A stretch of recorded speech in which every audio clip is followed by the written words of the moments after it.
Hello there. Good morning, good afternoon, good evening. Hi. Oh, I'm so hoping that Shu's gonna be nice tonight. The rest of the Yan siblings are pretty nice. So, hopefully she'll be nice too. I'm just gonna believe. She'll want to have a family reunion, right? I hope the siblings all get along. If not, uh-oh. Oh man, she might just avoid me at this point. She'll be like, you have the rest of my family here? Nah. But no, I'm just gonna believe her and I are gonna be besties soon. And oh my goodness, I gotta buy more of this stuff just because I wanna buy the outfits. The skins are too pretty, but they're so expensive. But that's for later, not right now. So without further ado, here, a people sows. Boop. To the rice fields. Like for real, the rice fields. Oh, she looks so serious. What's going on? Shoo, let me help you.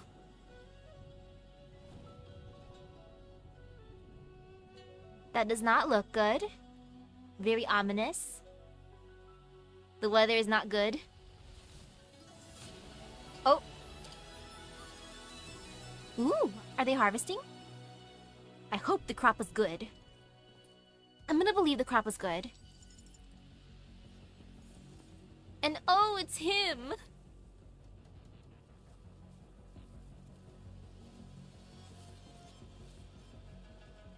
How tall are those plants?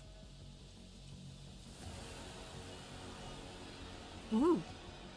Now that is an ominous looking sight.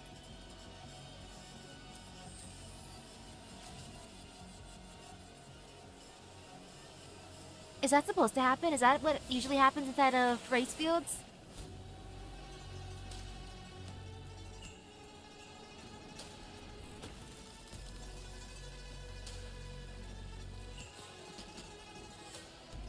Are they playing like some sort of game?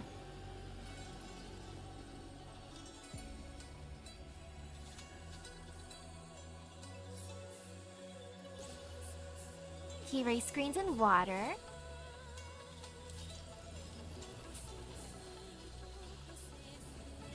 Very pretty.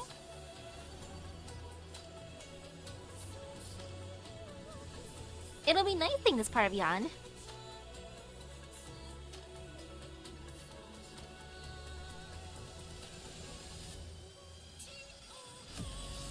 Ooh, that's pretty.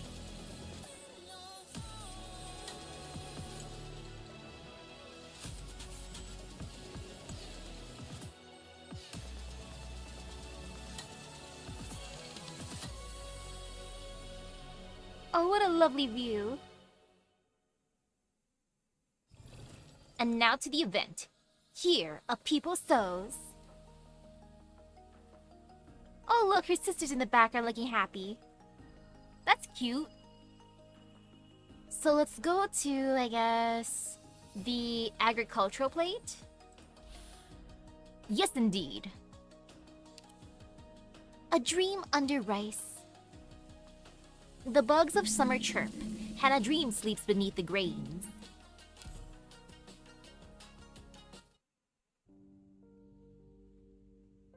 Where else could you see familiar farmland like this? Rice has grown like wildfire, the stalks evenly standing ramrod straight from the soil, like the fur of a stock beast after autumn's end. Under the blowing wind and shining sun, they ripple as waves of heat wash over. They ripple as waves of heat wash over them.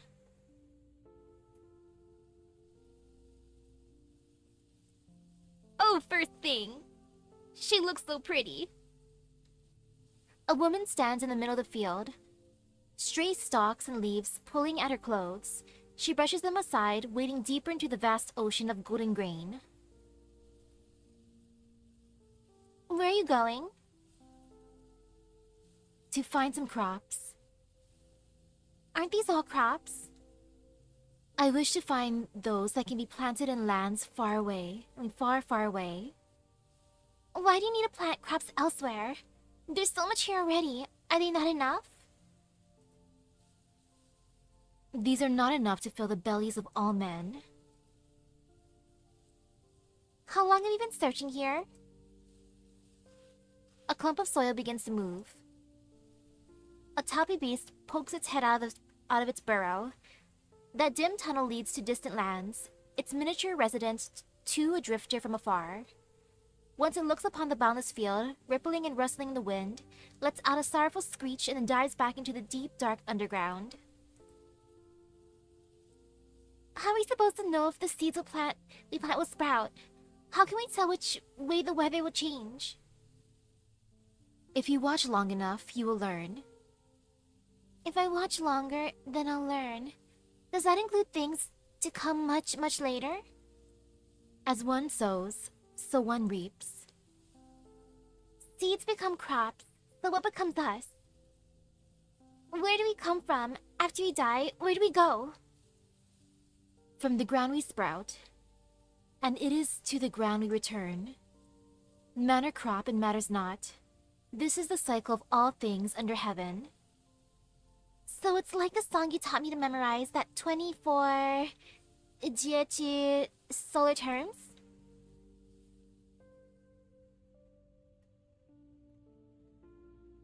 Please translate this, game. I wanna know what she's teaching. I wanna learn the mystic arts. Chunyu Jingchun Qingju Qinggu Tian Xiaman Mangxia Shu Xianglian. Please give me translation, game. Oh man. Oh man. Something about Shu is just like extra pretty.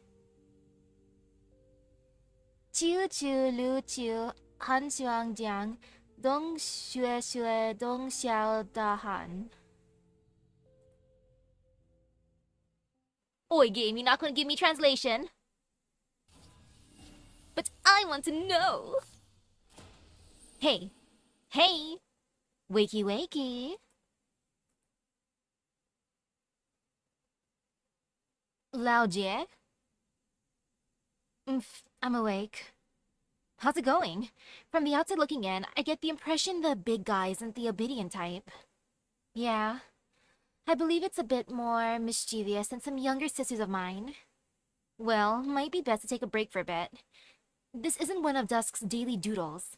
Way too long and your head'll end up spinning. You just need to take it slow. Haste makes waste, you know. You're right. I do feel a bit tired. Nyan, could you help pull me out?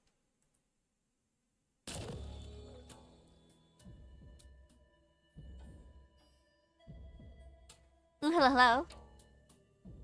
Nyan's a big sister, right? That's why everyone's her sibling. I mean, Sui siblings, but nah. Nyan, because Nyan is the ultimate. The ultimate sister. She just wants to eat good food and make films, and I appreciate that. If you two didn't show, I would have gone back home myself. Oh really? Let's see. Which one of us got so scared just now that her face went as white as her canvas? Shut up. We're trying to keep the heart of a fairy mutt being okay. It's not exactly instant noodles. When you told me this plan of yours, I thought you lost it for sure. I should have expected this sort of crazy scheme from you. It's just using a whole nomadic city to imitate a fairy mutt. I shape its body, and you give it a soul. What could go wrong? You grow more capable and quick-witted by the day, little Nyan. Little Nyan? Okay, maybe not. Maybe Nyan isn't the older one like I expected. Don't spoil her. What could she have done without the old woman from the Tianchi Bureau and Yushu? I've been helping out the Sui regulator here and there, building up some favors. They could come in useful. So, what's the situation like now? Couldn't ask for better. But if we're going to be using this thing in place of a real deal vessel, and if us poor little illusions want something to rely on after we get rid of the old timer, I'm afraid it still calls for some elbow grease. It's quite the troublesome little child after all. Wait, so what's the good part? Are we still at square one? Now I know what you're thinking. You put some effort into making this thing too. You just want some recognition from your older sister, right? How juvenile of you. You've developed as an artist, Dusk. It's been years since we saw each other, but I can tell you're still diligent as ever, and never one to waste time. I still can't imagine it. Passing off a fake body with a sleight of hand isn't so hard, but still going to make an even bigger mess in the end. It'll just be a small portion of us that we carved off of ourselves, the product of 3 sisters pulling their power, and yet still incomplete. How will the 12 pagodas and 5 cities become a place where we belong? You may be right, but while I was still within the scroll, I really did sense life. The beast walks with a generous earth, and in the beginning, we too grew upon this land. Perhaps this flower may actually bloom. Okay, Dusk is the oldest, Neon's probably the big sister to Dusk, though. Ling is the eldest, Chungyu is the second elder, and Shu is the middle child, what you think? Oh, you meant Dusk is the youngest, okay. Dusk could fit as the youngest child. Just over, like, her sibling shenanigans, like, oh my goodness, stop it, siblings. I'm tired. I just want to draw. Aw, come on. Let's talk about something else. You don't know just how much of a pain in the ass those court mandarins have been. They said they'd let us have the 12 pagodas and 5 cities for a while, so we could make a home for ourselves.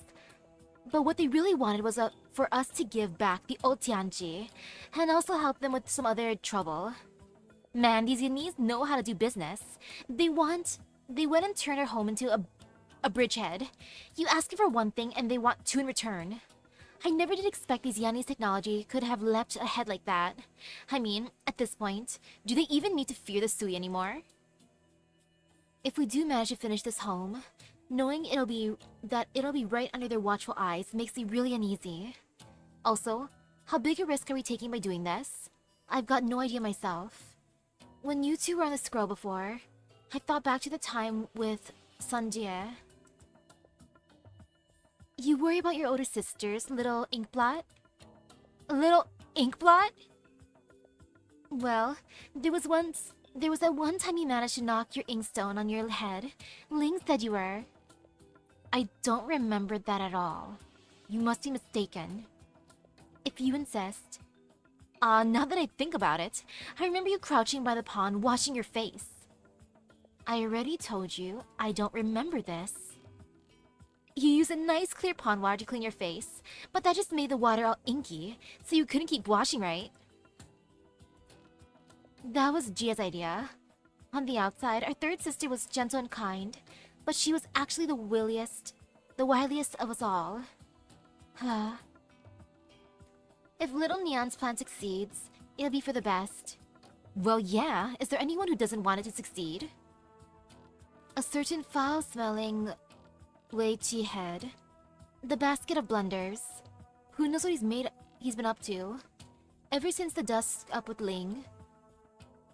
I'll look at an ink cake and wonder if it's one of his little fragments or not. We've put so much effort into making this vessel, he can just go up and cut himself up however he likes. Why bother like this? He may hate all this world, but he hates himself most of all. He is clever though, oh so very clever. Will he believe that a life or death struggle with Yan is what Jie would have liked to see? Who knows? You're the only one who's still willing to talk to him after all this time. Oh right, speaking of clever.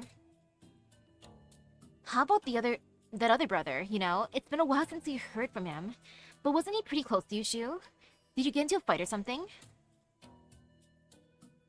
Besides, the stinky basket of blunders, he's probably the one that the Sui regulators are most worried about. I'm even less willing to talk about that needle prick than the Wei Chi failure. It has been a very long time since he last returned.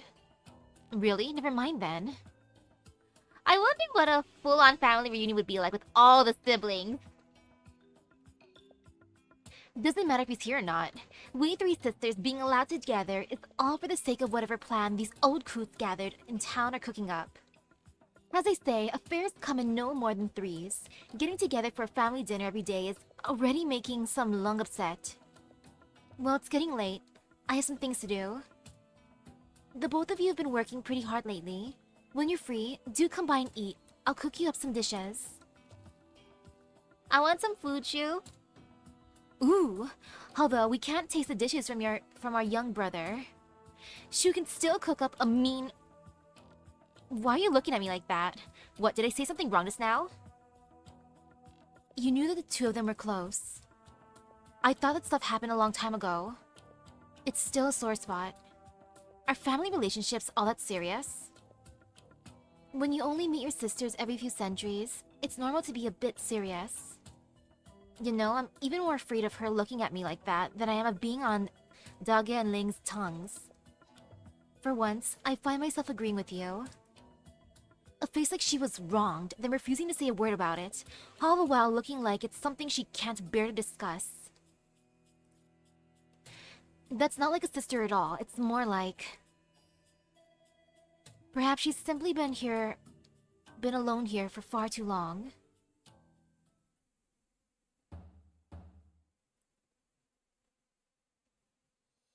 Ooh, an apprentice. These here are the two biggest, roundest peaches from the tree I planted. Shennong, I beseech you, bless this patty for the sake of my timely graduation.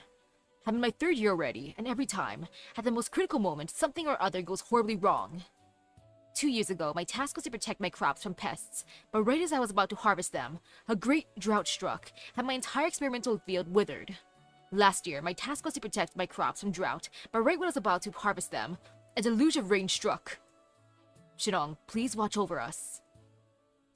The W25 Wuzi plate is set to connect to the main district today, and I pray that absolutely nothing goes wrong. I know that I have been lacking in my studies, so the moment I return to the Tianxi bureaus, I will re-educate myself. Right now, all I ask is that this project goes smooth enough that I can go home early. Hey, you sure you got the right place? This shrine's dedicated to Shennong. You construction folk don't belong here. Sheesh though, this Nongye Tianchi apprentice, he has horrible luck. 2 years in a row, bad luck. We do our best for a good harvest, but it's ultimately up to heaven. Since when do you engineers need to pray for success? What do you know? Every complex field of study becomes metaphysics when you dive deep enough. It's beyond the reach of man. No matter your work, it's all ultimately up to heaven. Shennong was the first master of this land, so the best we can hope for is for her to make herself manifest and protect her humble disciples. I guess you're right. Either way, we're both at the point where there's nothing more we can do. Maybe if we're sincere enough, she would actually show herself. Maybe. Will you two just shut up already? Ouch! Gah! Peach pits? Where'd these come from? Up by the rafters. Who's there? Can't you see that there's someone trying to get an afternoon nap here? The nerve of some people interrupting my sleep. Don't you have anywhere better to whine and whine? Disturbing a dreamer's a mortal sin, you know. Where do you think you are? Are you seriously kowtowing to your ancestors about your petty requests in Shennong Shrine? Out! Alright, I'm going. Whoever raised this kid didn't teach her any manners. Ah. Hey, stop throwing those... That hurts. Gah, let's get out of here. Look, I'll be the bigger man and let this slide, but you better hope I don't. Ow! Bump into you in a dark night! Oh, if they're throwing peach pits? Ow, that actually hurts. Peach pits are rough. Or at least the peach pits I've played with. Like, they are pointy. They can be very, very sharp and they can cut stuff. Though, oh, I feel some fear for that. But yay! Yay, I only need to reach 100 pulls for the guaranteed limited op. That's good. Hello. The girl grabs the 2 peaches from atop the altar, carefully inspecting them for a moment, then decides to instead pick up an even larger one, wiping it with her sleeve and taking a bite. As long as they keep offering up their harvest at your table every time there's a problem in the city, big or small, I'm never going to go hungry. Hey Shennong, you don't mind if I eat these 2 fruits, do you? Maybe I should go back to sleep in the rafters where it's nice and cool. Where's my fan? Did that kid take it again? That annoying little brat calling me megaphone. Next time we meet, I'll figure out a way to steal her flute. Go to school, they say. School's small.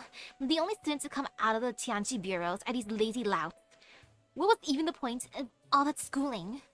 Who knew that giving off would be this hard? That sounds kind of fun, just eating random fruit offerings and then sleeping in a cool area.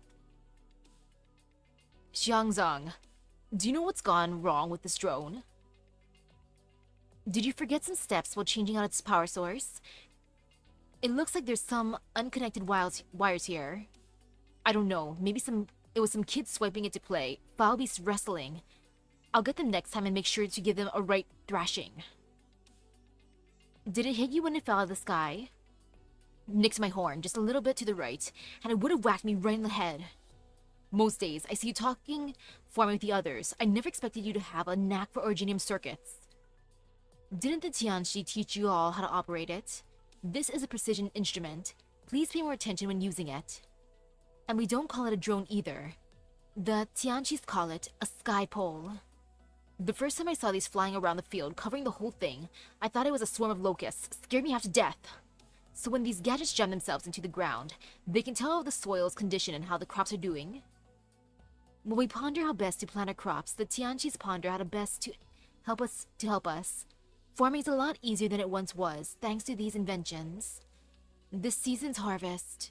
The weather's been a bust this year, and every field's gone bust with it.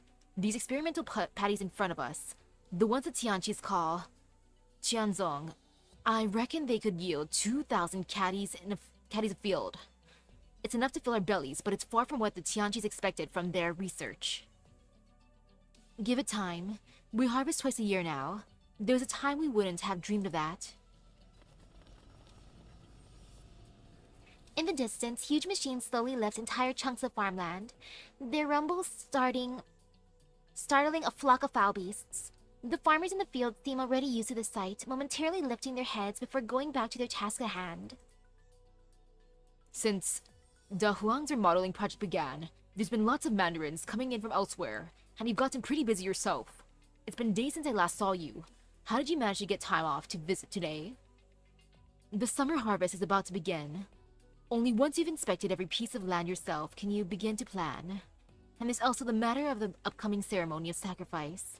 We have to take those preparations seriously. No sloppiness. You're in charge of Dahuang. You faced worry after worry for however many years now. Seems real tiring. What's your official title again? Dahuang City. Tongzi? What a mouthful. I think I'll stick to calling you the Xiangzang. No matter the name of my office, I still work the same land as everyone else. I'm a Dahuang man, born and bred, never left. I heard that in some other nomadic cities out there, they do their farming in high-rises. You're from the outside. Can you tell me what the other cities are like? It's been years. I don't quite remember myself. The only thing that comes to mind is how the people of certain villages would get Dahuang season laugh, saying the harvest may get any bigger this year. They could only pray that they wouldn't hit a catastrophe. I can understand you study seeds planted in the ground, but I don't get how you're supposed to study the sky over our heads. Even if a catastrophe doesn't hit the fields directly, the water supply would still get contaminated with originium, and the soil would be filled with lots of tiny crystals. It's not like equipment to grow crops in high originium zones is cheap either. That's why we're here. Look, all fixed. Oh, look at it! It's so cute. Fly, fly high. Oh, that's very high. An embankment circles this land where ravines alternate between dry and flooded. Between waterways coursing 100 meters above the surface, agricultural plates hold tight to one another. This is a nomadic city still growing. As far as the new generation of Dahuang farmers is concerned, this is a new paradigm established by their own hands. This engineering project is enough to make your blood run cold. Give it another 6 months, at least until the soil has been moved atop the plate. The people are fine. It's a stock beast who already freaked out. They touch a little fodder in months, slimmed down a bit by the looks of it. I still feel a little uneasy every time I see a field lifted up into the sky. There'll be lots of benefits once the fields are on mobile plates. Not only will it be much easier to access electricity and water, if a major catastrophe comes about, the Tianchis do not need to risk their lives to handle it. The fields can simply move aside. These are just plain old ordinary fields we've been planting for generations. Why'd the government suddenly decide to renovate all of our cropland anyway? A large harvest ensures more full bellies, meaning more strength to establish new settlements. It's a transformation. People who come back from a long trip wouldn't even recognize the place. What would Shennong think if she knew we were moving these fields? The land is merely taking a new form. Home itself is not leaving. I suspect Shennong would be grinning from ear to ear. This place looks very, very organized. Very nice. From the moment she arrived on this plot of land, she was concerned only with how to scrape together a few measly fields from the bitter cold wastes. Later, when the fields multiplied, so too did her ideas. She decided to plant crops in soil contaminated by originium, even planting in originium itself.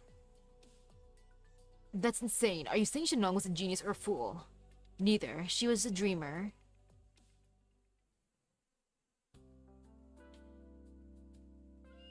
She did what she had to do. Big buff low. Dumb buff low. Are you gonna help me find Mian Mian or not? No. You're so mean. Mian Mian really likes you. He won't take treats from anyone else. Are you talking about the time I nearly picked up all the Ban Feng He saplings in my garden clean? Well, you should have put up a fence. I want to make sure people could get it as needed. I didn't think I'd be feeding your stock beasts. Lucky it was just a few flowers. Did you already forget the time your stock beasts ate up all the plants in Lao Shi's experimental field? What did she say again? Grimaces. Besides, don't your stock beasts have positioning devices? The display says it's over in this area. Can't you go looking yourself? You're right. Then how about you help me pick some fruit from the orchard? I need the ones that aren't quite ripe yet. The ones that are still sour and bitter. Go quick. I got something really important to do with them. No. I don't blame this guy. She's like, I am sick of you, girl. Plus you called me dumb, so no. Humph. I still need to gather some supplies from the fields. The last reports before the summer harvest are absolutely crucial. I can't delay. Boring. But you're right, everyone's been in a bad mood lately. Like they're not eating or sleeping enough. Didn't you say you were able to talk with them? Why not give them a good lecture on healthy eating? I did go for a talk. They told me some really nasty things that have made their way into Dahuang. Are you talking about the new nomadic plates? Don't be stupid. The stock beasts talk to me, but they're not as smart as people. How should they know what the things are? I'm not that smart either. I just know the work being done in the fields right now is really important. Why not take a break? Give them you guys some of your work. Does it matter who gets the numbers out of the sky polls? He doesn't know anything. When he first showed up, he couldn't tell the difference between wheat and sorghum. Everything he does, I end up having to do all over again to fix his mistakes. I have no idea why Lao Shi asked me to teach him.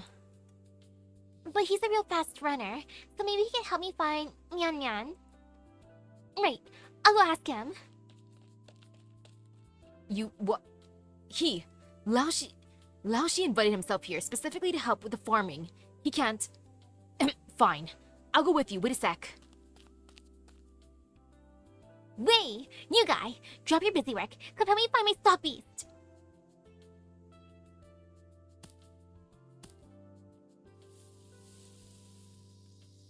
How bad is he at doing the work if it has to be redone each time? The summer sun shines brightly while cicadas chirp away happily. In the paddies, a youth clumsily harvests rice, drops a sweat big as beans streaking down his face.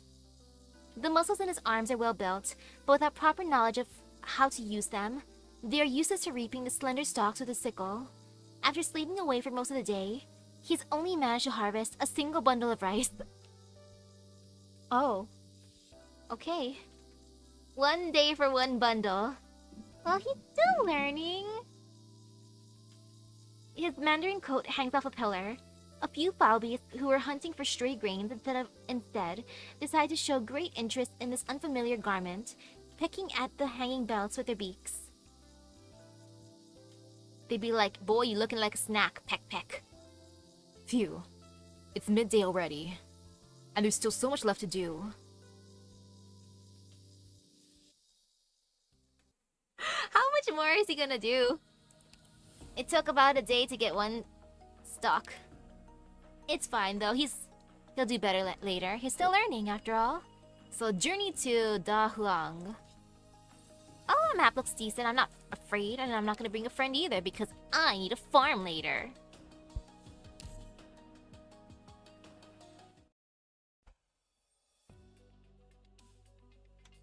Three months ago. What? The broken line is the man line, not the earth line? So it's an adult brain I'll need to worry about, not some illness? Ha! Told you that walnut tree was planted for you. Go give it some fertilizer before it's too late. I wouldn't say that. The broken line just means you'll face a difficult decision around the age of 20. But who gets to walk a path without a few twists and turns? Just let it be. The line runs much smoother after that, doesn't it? That's right on the mark. My family farm was ruined by catastrophe when I was 23. I didn't know how I could make a living in the city. But I've done well enough for myself, coming with the rest of the folk to Dahuang to study agriculture, and keeping in my old occupation. Wow! No one can predict fate. It's only justification for what happened. I've heard about the wonders of the Tianxis, but I didn't expect you to know so much. A young girl like you is already a shouye Tianchi at your age, you. We all gain wisdom at our own pace. I simply pass on the knowledge that I learned sooner than others. Remarkable, remarkable, I say. That young man over there has been staring at you for a while. Do you know him? A guest. Sorry, we'll talk another time. Who's staring? Oh. Zule. Zule, candle holder of the Sui regulator, here to review the development of Dahuang and matters relating to the Sui. There are no restrictions on your daily activities, but I ask you refrain from leaving Dahuang for the time being. Your cooperation is much appreciated, Madam Shu. Ah, so you're the new candle holder I've heard so much about. Yes. This is just a customary review. It will not get in the way of your agricultural research. Feel free to go about your business as usual. You're young. Do you even count as an adult yet? What? This place is pretty far out in the middle of nowhere. Did your journey go well? Any trouble with bandits? A few bandits are no trouble for me. Regarding work on the 12 pagodas in 5 cities, the Sui regulator hopes that you will cooperate with the Ministry of Engineering to advance the project smoothly, and that you will maintain a cordial relationship with the Tianqi bureaus. In addition, there's some matters that require... Oh? You can walk through the fields if you want, as long as you don't step on the crops. But you should give the Tianqis a head up if you want to visit the factory. I understand the scope of my work, Madam Shu. I still have. That's the house the last candle holder used. It's been refurnished and ready for use. That's all. Any questions? No. Good. I have a lot to do in the fields, so I'll take my leave. Just ask around if you need any help. People here are very friendly to visitors. The man is too stunned to speak. Wait. Excuse me, I'm on official business. Here. What's this, a lunchbox? Free food? Lucky. You're hungry, aren't you? You've been standing there all day like a scarecrow. Did you even know how to get food on your own? Oh, duoxie. You like it? Yes, it's very good. You're just gonna eat without doing any work? Oh, so that's why he's working here. Oh, I love it. I don't know how lucky... Yeah, actually, no, he is lucky with all the Sui siblings, but at the same time, he's so unlucky when it comes to being bullied for everything else. Basically, like, look over here, he's just being... Now he's gonna be worked to the bone for accepting the food. Mind your manners, Greenbuds. This gentleman is a guest. But you said everyone in Dahuang needs to sweat in the fields before they eat. This strange boy says he's on official business, but he's not working in the fields or building houses. What's he here for? He has his own job to do. What, like staring? She's just calling him out. Like, look at him just being useless.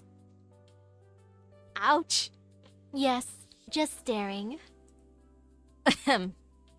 Is there something I can help with? Let me think. Do you know how to work a planting machine? No. I didn't think so. You don't deal with the farm equipment in your line of work. This little cube is a 6-phase monitor. Use it to place pylons at appropriate locations in the fields, and we'll be able to monitor conditions zone by zone. Can you use it? I've never touched anything like it before. Feeding stock beasts? Oh, Zule. First, we got to talk about your swordsmanship with the other event. The other event, Chubai, was so cool. But now there's this. Zule working the fields. Well, if you're going to be here for a while, perhaps you could learn how to do farm work. You could start by clearing the weeds. Is that you, Laoshi? Good timing, Xiaohei. This is a distant cousin of mine from the capital. He came to see Dahuang. My student, Hesheng, he'll teach you. Huh? Huh? Oof, given a student just like that. Is this where the positioning device says the stock beast is? Yeah, when I blow this whistle, Myeongnan will know I'm looking for him and come out. Positioning device? There's one in every stock beast in Dahuang. They're not very precise, but they give us an idea of the rough location. Every single one? There must be thousands of stock beasts in Dahuang. Well, we've had a lot of stray stock beasts. The ones that the older students kept for research had a tendency to elope. I'm sorry, I'm not familiar with such things. Why did you join the army if you're a relative of Laoshi's? No important reason, really. Is your family all Mandarins? Why do you ask? The way you talk and the manner you carry yourself in general. Not a lot of people your age around here like that, except for a few blue blood families. I mean no offense. I didn't say you offended anyone. Weird. Why isn't he coming out? Myeongnan had a fight with Xiaobiar a few days ago. Is that why he ran away? Did he get pulled in by a female again? What? But he likes Xiaobiar. They're all together when I take them out to the mud pond. Oh no, he's having an affair. Uh-oh. Think of Xiaobiar. Not like that, Candlestick. Candlestick? I'll draw a picture of him, memorize it, and we'll split up and look for him. I want to see the drawing. It's... a very good drawing. Are you serious? After all the time I spent caring for the stock beast, can barely tell it's Mian Mian. 4 legs and some spots. What's so hard? Have you ever seen a stock beast, Candlestick? Not often. It's okay, you haven't seen stock beasts. I haven't seen nomadic cities. We've all got things we've never seen before. Have you ever been outside to other cities? No, but I heard about them from Xiaohe. The rice that we produce each year is sent outside. They're developing new crops so the people outside can have lots to eat. You have plenty of chances. No rush, I like this place. Oh yeah, take a whiff of this. Alcohol? Rice wine soup, my favorite snack. See where the stem's rising? That's the brewery. We could stop by on our way. I like how that's her favorite snack. She's like, ah, yes. I love me some afternoon wine soup. Is rice wine soup basically just, like, heated up rice wine? So, there are breweries here. Part of the harvest is safe for brewing. The oldest batch is more than 100 years old. Do you drink? I did once try wine made from maize leaves. It was a gift from a farmer on a mission. It had a very strong taste, almost made me gag. He said it would warm us up, but we didn't expect it to be like that. He said they barely had enough to eat and they didn't have the luxury of brewing with grain. People out here still don't have enough to eat. And people out there still don't have enough to eat. Dahuang's a fun place so far. Oh, great, but I will go with you. The land is vast. There are big differences between regions. I hear something. Over here. Over there. Well, Candlestick, you sure can jump. We'll find Yanman soon enough. Our drones can fly higher than that. And we have the positioning device to help us. No need to. Wait, over there. A fire? Oh no, not a fire in the fields. Assistant Minister of Engineering? His hair looks so pretty, I want to touch it. It looks like it'd be silky smooth. 3 months. 3 months. This project is no small thing, and every segment needs time to ensure there are no problems. 3 months is already on the optimistic side. 12 pagodas in 5 cities isn't just a poetic quote. You know how long the prototype has simmered in the minds of the Tianxis from generation to generation. Of course, the first step is always the hardest. Though I am but a humble paper pusher, I have the honor to study at the Tianxi bureaus myself. My command of the arts is far cry from the masters in the room, of course. But I'm hardly content with sitting behind a desk and drinking tea while staring at my Tianxi apparatus. 3 months. That was how long it took us up in the north in heavy wind and snow. Think carefully and give me an answer. How long will it take to finish the assembly of the last 2 plates of Dahuang's core section? Maybe a little more than a month, given enough energy and supplies. There's no need to worry about energy. I've already given instructions for the supplies. Your only concern is the project's progress. At such a distance, simply transporting supplies is a massive undertaking. Every day delayed represents a huge expenditure of money and resources. There is no place for complacency, for the sake of the people and the hard-earned taxes they pay. We're in the 6th month of the year now. I sincerely hope you'll be reunited with your families by mid-autumn.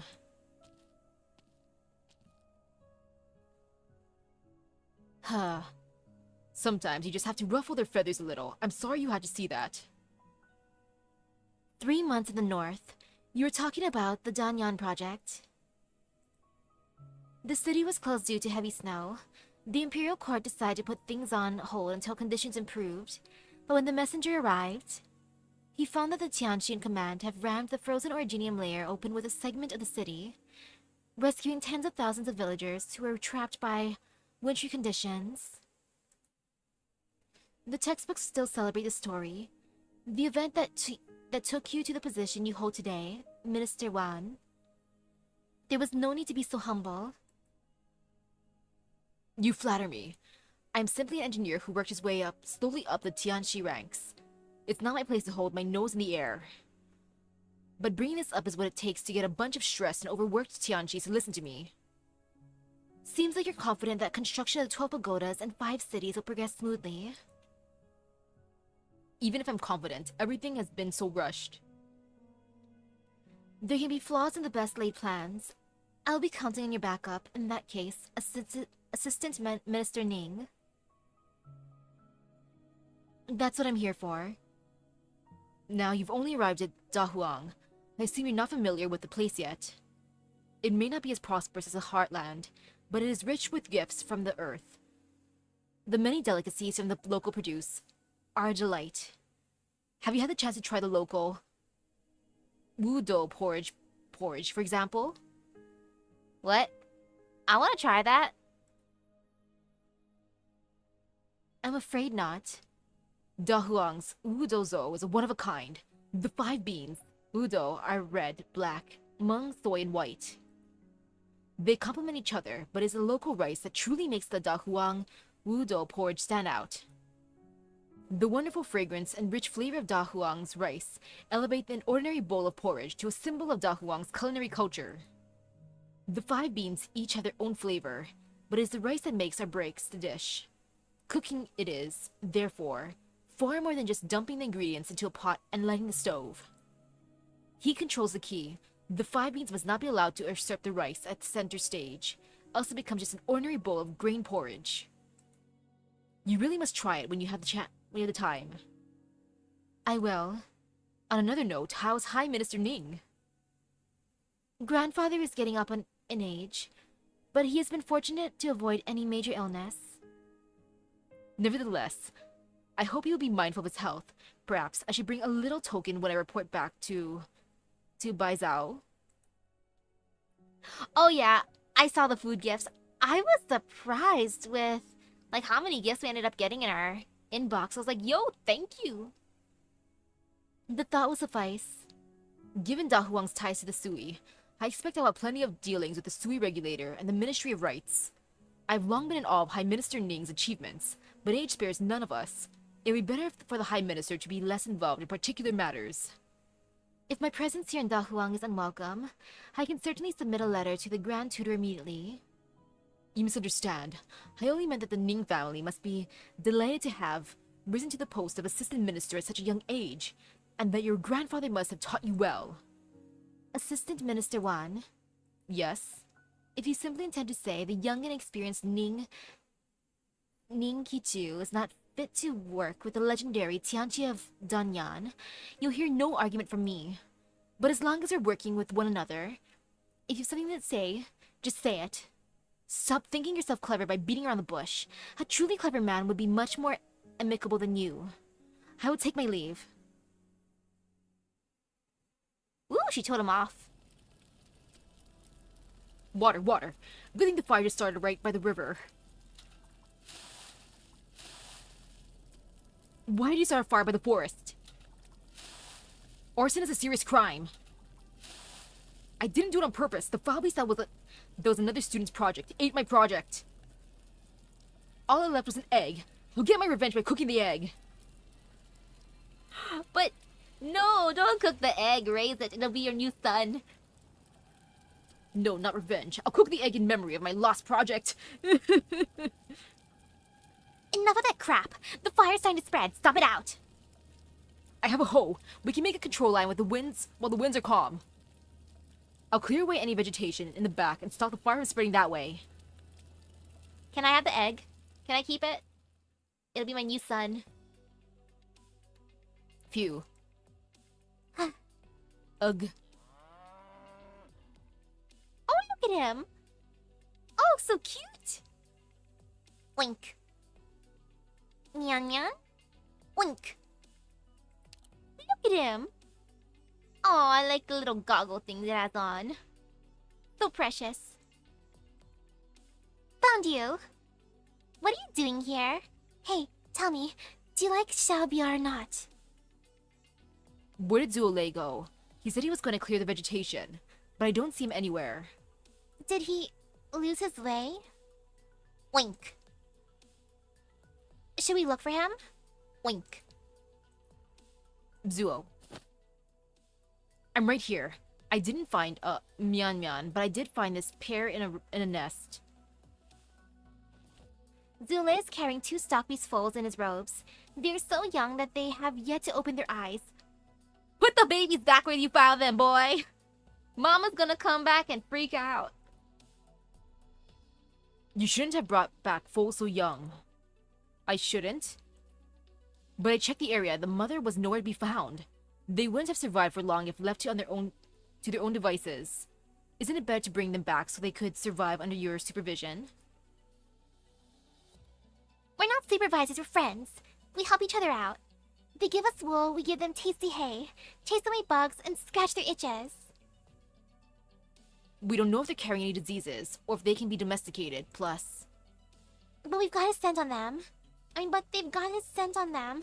The mother wouldn't have them, even if she came back.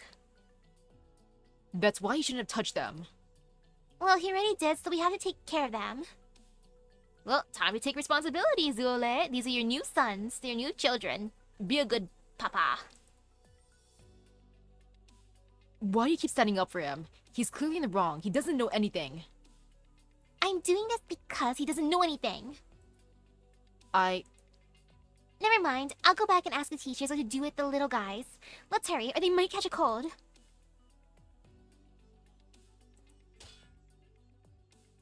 Oh, you again. Have you had lunch? There was a fire here and you don't talk at all. He would have gotten burned if it wasn't for us. Keep your distance, Green Buds. He might swing his axe at you. He won't. He calms down when I play my flute. He likes to hear me play. Green Buds is fearless. Very, very fearless. See? You all say not to come here, but I come here all the time when no one's looking. I just can't cross the river. He calms down when I play this tune. I've seen him smile. I can even lean over to touch his axe. He always keeps his hand clenched around it, but he's... Ouch! Why you hit me? Now you made me mad. I'm not bringing you any treats next time. That's enough, Green Buds. Let's go. The foals. We'll bring them back. Next time, think before you act. What am I doing here? Everyone's just babysitting Zuole at this point.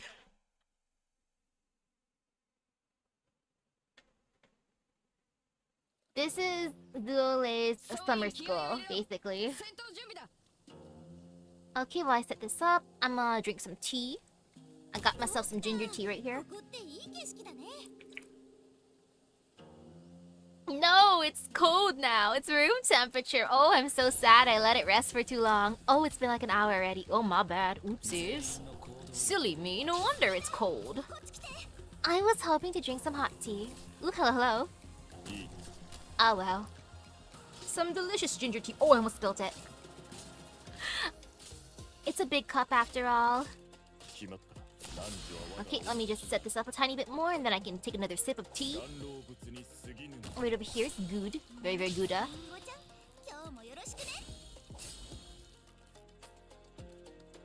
And right over there. Very, very good. Oh yeah, this team got it. So many slugs. It's just slugs for days.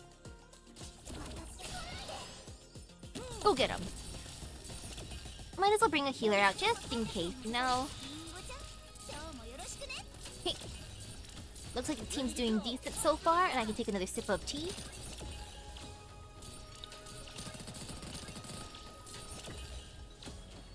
I'm just gonna put it down now. Ooh! Yay, we did it!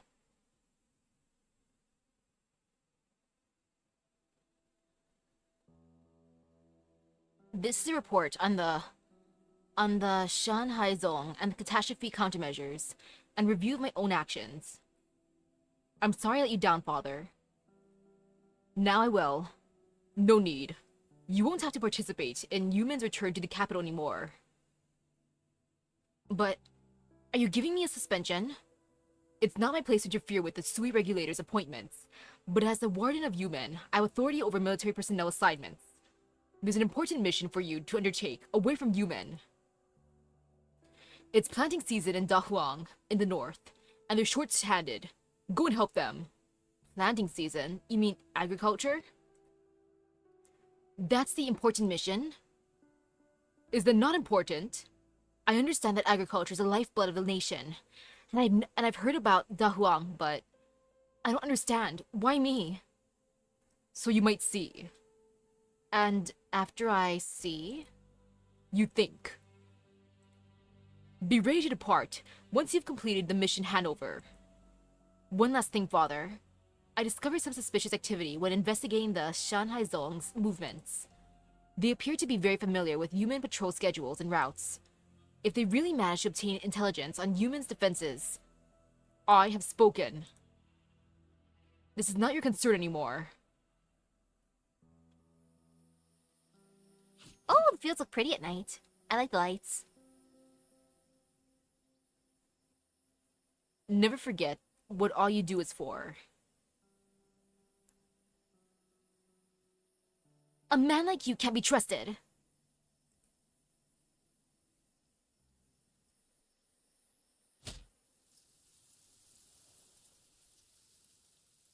Huh. Huh. Oh, it's the record keeper. It's him again. Working in the fields by day and practicing kung fu by night for a whole month. You must be exhausted. Huh. It's you. You were focused.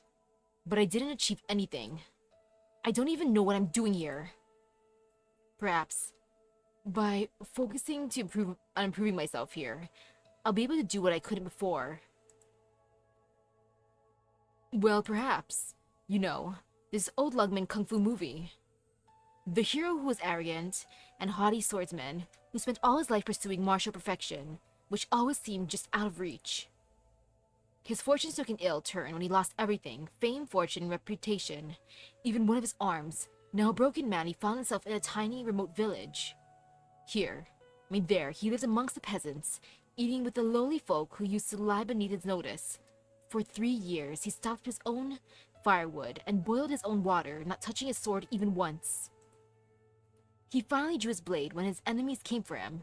To his surprise, his sword struck with a fury he had never known before. Are you saying that I'm arrogant and haughty? I'm just telling you what happened in the movie. Do things like that happen in reality? To my knowledge, of course not. The audience loves it though. Back to basics. The proud, humbled, that sort of thing. However, it is true that one's temperament has an effect on many things. Have you felt your perspective change since you left Yumen? I don't feel like it has at all. How about a break? Water? Thanks. I have a question myself. Why did you come with me? Why not stay in Yumen? You're traveling across Yan as a candle holder. I felt like I could learn a lot by accompanying you on your journeys. I was sent here by father. You could have learned just as much by going back to the capital with Yumen. I went with Liaoshi to Baizhou. It was prosperous, but little else. Dahuang seemed more interesting. You're talking like you're on holiday. Huh. I don't understand what father wants me to see. Hello? What have you seen then during your time in Dahuang? What have I seen? Dahuang used to be one of the rare places without much originian pollution due to its unique geography, making it an important Yanese breadbasket since antiquity. But thanks to the hard work of the agricultural Tianchis, arable land area is growing year after year. Construction has begun on defenses and political Construction has begun on defenses against potential catastrophes. Currently, the city has 16 large plates, some 60 or so small plates, 730 Tianchis, and a population exceeding 50,000. Despite its remote location, the people are content and hardworking. Is that all? Just some insignificant details. Insignificant, eh? What about you? Did you find any sights that you couldn't have seen with the Grandmaster? Well, for example, the couple next door had a big fight after dinner last night. The husband had gone on a journey last month and found the other cities to be much more interesting. He wanted to move away. I saw the pair of foul beasts that make their nest in that tree outside taking turns to hunt and sit on their eggs. The eggs should hatch any day now. I also saw a strange sight that was Tianjis of all vocations coming together to fret, even cry their hearts out before a Shennong statue. The strangest scene I saw, however, was that of a few animals making a fool of a young kung fu master. Did you find the stock beast? When did you? Many years ago, the Grandmaster instructed me in the moves of all the various schools of kung fu, and had me record the clashes with experts from those myriad schools. But my innate condition prevents me from studying the martial arts. I said you must be exhausted working in the fields, day by day, and practicing kung fu by night. I envy you, as a matter of fact. I'm sorry. Even so, the Grandmaster allowed me to follow him, allowed someone who could not study kung fu to watch you do so. He didn't tell me what I was supposed to learn, only that I should pay attention to detail and accuracy. I recorded and studied according to his instructions. Then I began to realize that Kung Fu isn't about moves. Just about moves. The Grandmaster's philosophies on the list are also philosophies of life, and every action or lack of thereof corresponds to the natural laws of wax and wane. Dang. GG. This wisdom amazed me even further, focusing on the infinite mysteries of Kung Fu. Where do you even start? The Sui regulator's Kung Fu is not just for self-defense, but also to suppress the enemy and protect the innocent. I don't think one should draw too many conclusions about it. It's just a skill. Right, I later realized that it wasn't so complicated. Kung Fu is just Kung Fu, no more, no less. I didn't learn this through study of the martial arts. I learned this wisdom from everyday life as I grew older and wiser, correlating it with Kung Fu. Wisdom isn't about one thing, it's about everything. Everything. The Grandmaster wrote in the Book of Arms, "See the other through the self. Remain upright and wait for the proper time." What he means is that one must ensure that one's posture is upright and firm, then seek the opportunity for victory. No matter the situation, one must remain composed, unaffected by outside matters. Eek! What's that? You look like you saw a ghost. There you are, Candlestick. So you're here with the ink brush. I was looking all over for you. I like how she's just giving everyone nicknames. Rice experiment area A. Soil originium activity was 20% during the growing period. Total production was approximately 320 caddies. Experiment area B. 23% originium activity, 150 caddies production. Experiment area C. 25% of originium activity, almost zero crop survival. Oof.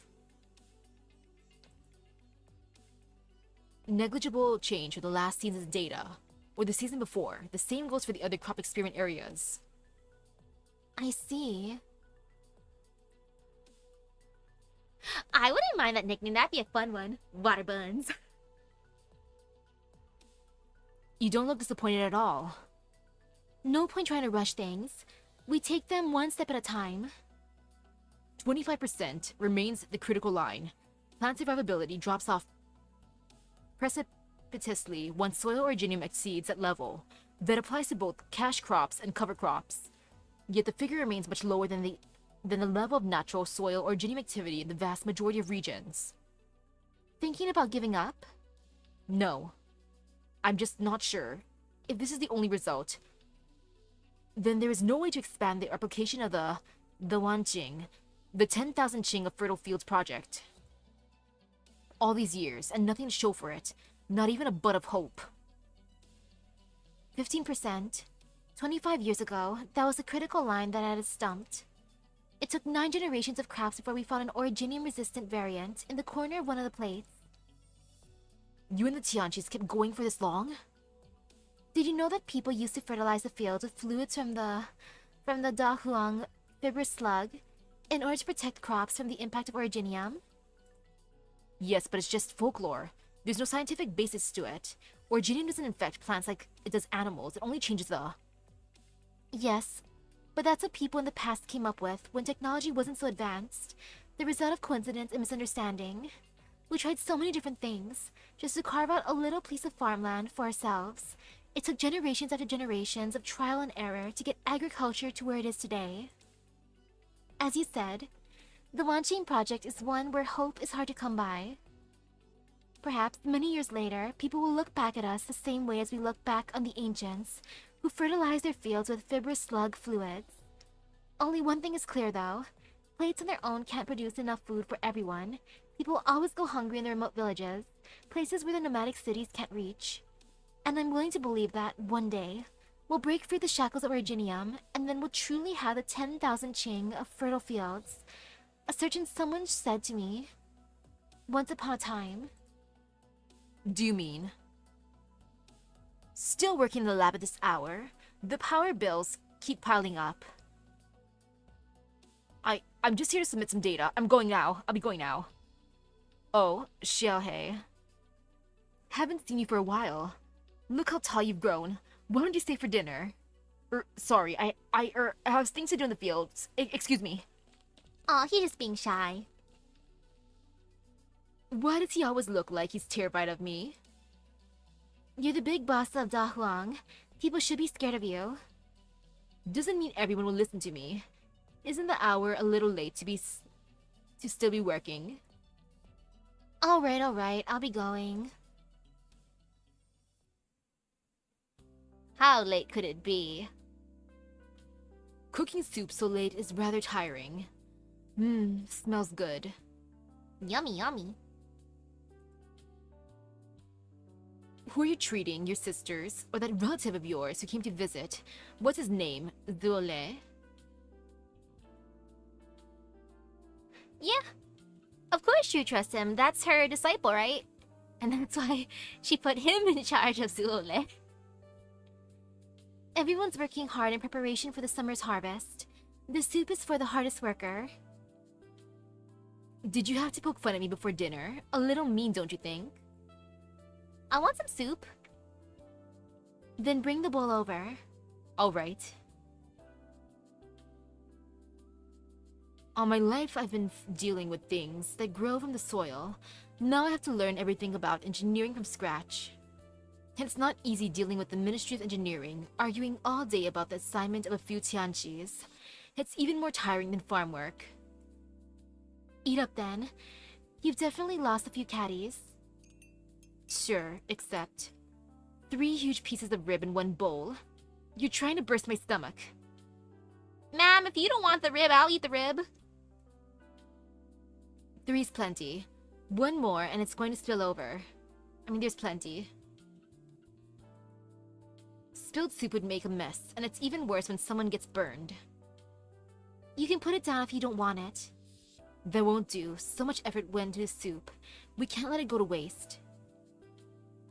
Do you have to talk like that today?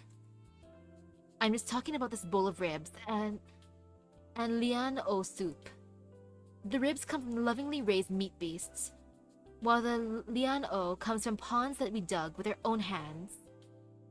The soup represents the efforts of generations of people, and of your efforts all these years, we must not allow what should not be here to ruin this hard-won soil.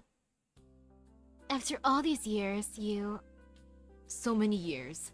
I've almost forgotten how I came to know you.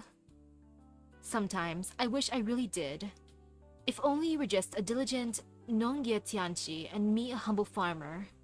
But I could never forget. Even if I forgot, someone would help me remember. The scrolls of the Sui Regulator remember. The list of fallen candle holders remembers. Say no more. You know what I mean. What I'm concerned about. Your brother. One person can fool another, but no one can fool time. It took me the better part of my lifetime to come to trust you. I don't have the time left to trust another. He shouldn't have come back at a time like this, Shu. Don't make things difficult for me. Brother, what kind of stuff you causing? Good evening, grain buds. Inkbrush, why are you standing so far away? Alright, I promise. I know your book isn't a sketchbook, and I won't add faces to the people in it. Sketchbook? Does she mean your record of martial combat? My fault. Don't ever let the Grandmaster of or Chubai see it. I know. Although, come to think of it, they might like the cartoonish style. See her doodles. Ahem. Like, I wouldn't mind if... Let's say I was a kung fu master, and then my image is in there. She like doodled on like mustaches and googly eyes, stuff like that. I'd be entertained. Ahem. Were you looking for me, grain buds? Here, this is for you. A bracelet? Leave from Myeongyeon's Wo. Thank you, Get, for bringing him home today. I didn't do anything except cause problems. Well, don't think too much about what Xiaohei said. He's alright most of the time, but he gets all angry and stubborn when it comes to farming. All the young Tianchis he tutors are scared of him. He's already a Shoye Tianchi? I think. He takes over Shu's lessons when she's busy. There's so many kinds of Tianchi, I just can't keep track of them. Say, Why you call it candlestick anyway? Candle holder? Yeah, it's so weird. Nobody uses candles anymore. The title candle holder comes from... Never mind, it means that I'm one of Yan's official messengers. Well, mind that you don't accidentally set the letters on fire. What are you snickering at? Sketchbook, ink brush. Nothing, candlestick messenger. The sky grows dark, the summer breeze brings a fresh scent of the earth. Insects sing amongst the grass as the stars rise. There's a figure wandering not far away, and Grainbuds picks it up right away. Is that one brother the ultimate edgelord then? The ultimate edgy cringelord, actually? Xiaohe! When are you gonna come over? Are you still angry that I asked you to help get the Tianqis to register the foals? I'm not angry. I'm just exhausted after dealing with the foals he brought back. Oh, do you need to go to bed? And we need to name the pair. They were found together. I've got an idea. Let's name them Xiaomon like Greenbuds and Xiaohei like Greenstock. Okay. No way. Hisheng sits down on the grass. Sorry if you're still angry at me. I'm not really angry at you. Candlestick, what is the messenger like you doing in Dahuang? You're not delivering letters, just playing with us all day. I made a mistake. Father sent me here to learn. But I'm still not sure what I'm supposed to learn or how I'm supposed to learn it. In my old job, there was a lot of things that hadn't been cleared up, but Father wouldn't let me investigate. I'm not even sure what I'm doing here. Wow, your dad's scary. When the teachers at the Tianqi Bureau scold the kids even younger than me, they say that if you don't behave, your Baba and Mama will come and punish you. Well, Candlestick got punished by his Baba. But I've made so many mistakes, so why don't my Baba and Mama come and punish me? Your parents? Shu says my parents are Tianqis in a place far away, but she never told me what they do or why I don't hear from them. The Xiangzang say my parents named me Xiaomon, or Greenbuds, because they think that we should be content with the little things, like greens in the field. General Zuo must be hoping that you live a happy and carefree life, Zuole. The Grandmaster must hope that you will be content and comfortable in whatever situation then, Yun. Come to think of it, I never got a chance to ask you your name. Yun Qingping. People sometimes say it sounds like a girl's name. Not at all, it's nice. Reminds me of lotus ponds in summer. Xiaohei's name has a story behind it too. The farmers found him in the rice fields. The old folks thought he was born from the rice crops, which is how he got a name that means rice stalk. Shu still has a picture from back then. I'll bring it tomorrow. Greenbud! Everyone loves that photo.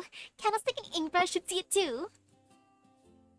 Why doesn't Hisheng get a nickname beyond Xiaohei? Why not contribute one? Greenbuds here seems quite amenable to suggestions. I want to see the baby picture. The summer evening breeze brushes their hair to the accompaniment of cicada songs. A few fireflies take to the air while stars fall from the sky.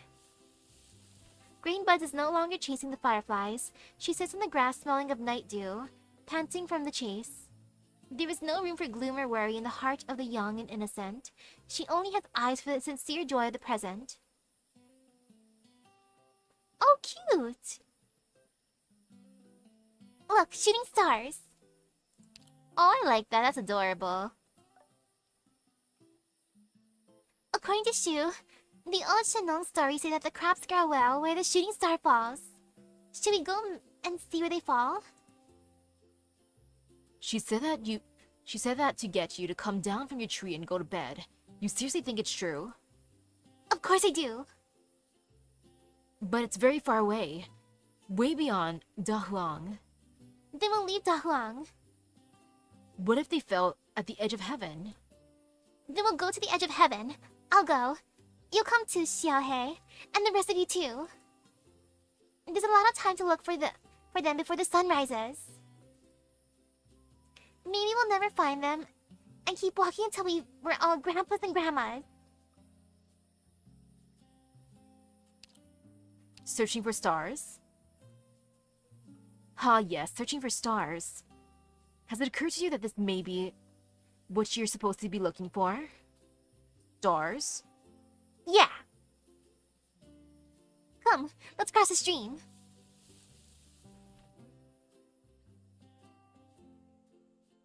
Hey, Zule. How old are you? 19. What's the matter? Nothing. I'm older than you. Wait, what are you talking about over there? Tomorrow's the Xianxi. The Xiazi. Dahuang will be holding the Shennong Festival, welcoming Shennong with songs and costumes. Let's go have some fun. Didn't you say you wanted to look for the stars? I said until the sun rises. The Shennong Festival? That's not for fun, is it? Of course it is. They put on plays and fairs, and there's lots to eat. The Xianzang say that everybody has been working so hard that we should relax a little. I want to enjoy the festivities. That sounds fun. Xiaohei's going. I'm gonna play the flute, and there are other shows too. Alright, I'll go and see. I'll see and think. Think. I want to enjoy all the sights. Tutorial already, okay. Farmer's wisdom. No fear. No fear at all. This be fine. Okay. Fast forward. Not a bad idea to do some sightseeing here where no one can bother me. Filth. Filth is a name. Huh? Are those farmland pests? No, something's up.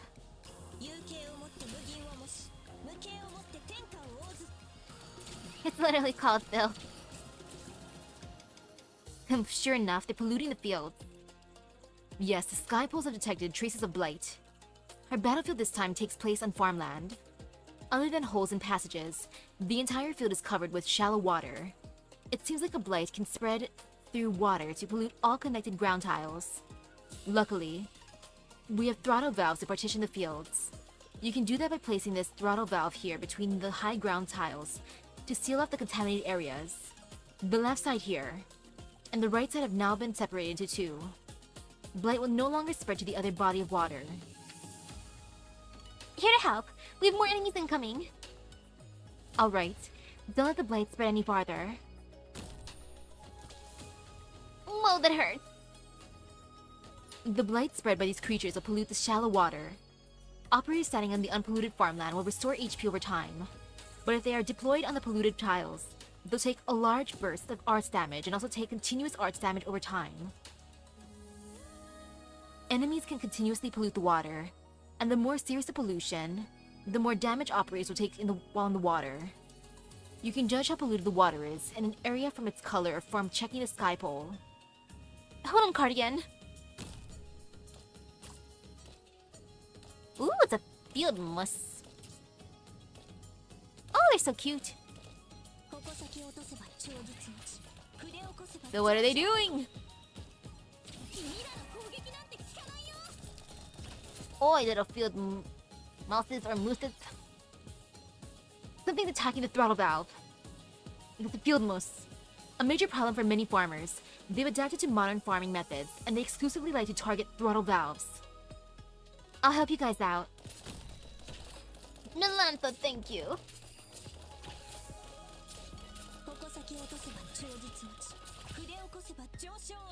There's too many of them. I can't block them all, and the throttle valve's destroyed. Blight will spread once the throttle valve is destroyed, but it doesn't happen instantly. The Tianchis have provided us with another throttle valve. Block the same opening from earlier and keep the farmland separated. Or you can pull back your defenses and partition off more areas to prevent blight from spreading even more. I'll let you decide what happens next in the battlefield, Doctor. Please take command of the operators and continue the fight. I'm just gonna put it where it was earlier. Because why not? Excuse me, field mooses. Can you just like not do that? Okay, thanks. Little stinkers.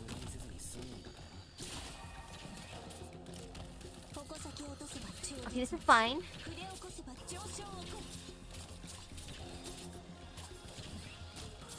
This be totally fine. See, mission accomplished. We did a thing.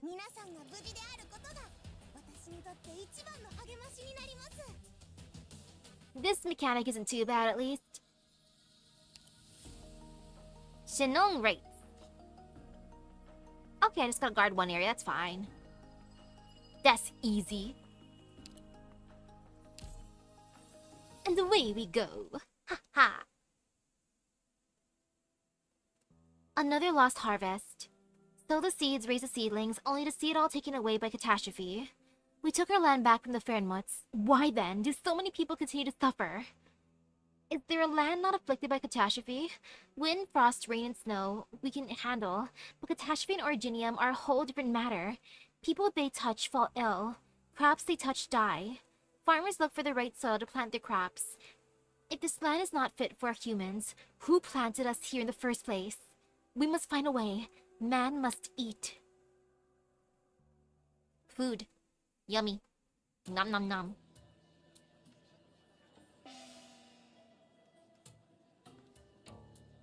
Let the wild plains, rivers, and mountains come, harsh as the east wind, the frozen moon, heaven's fickle, raging thunder.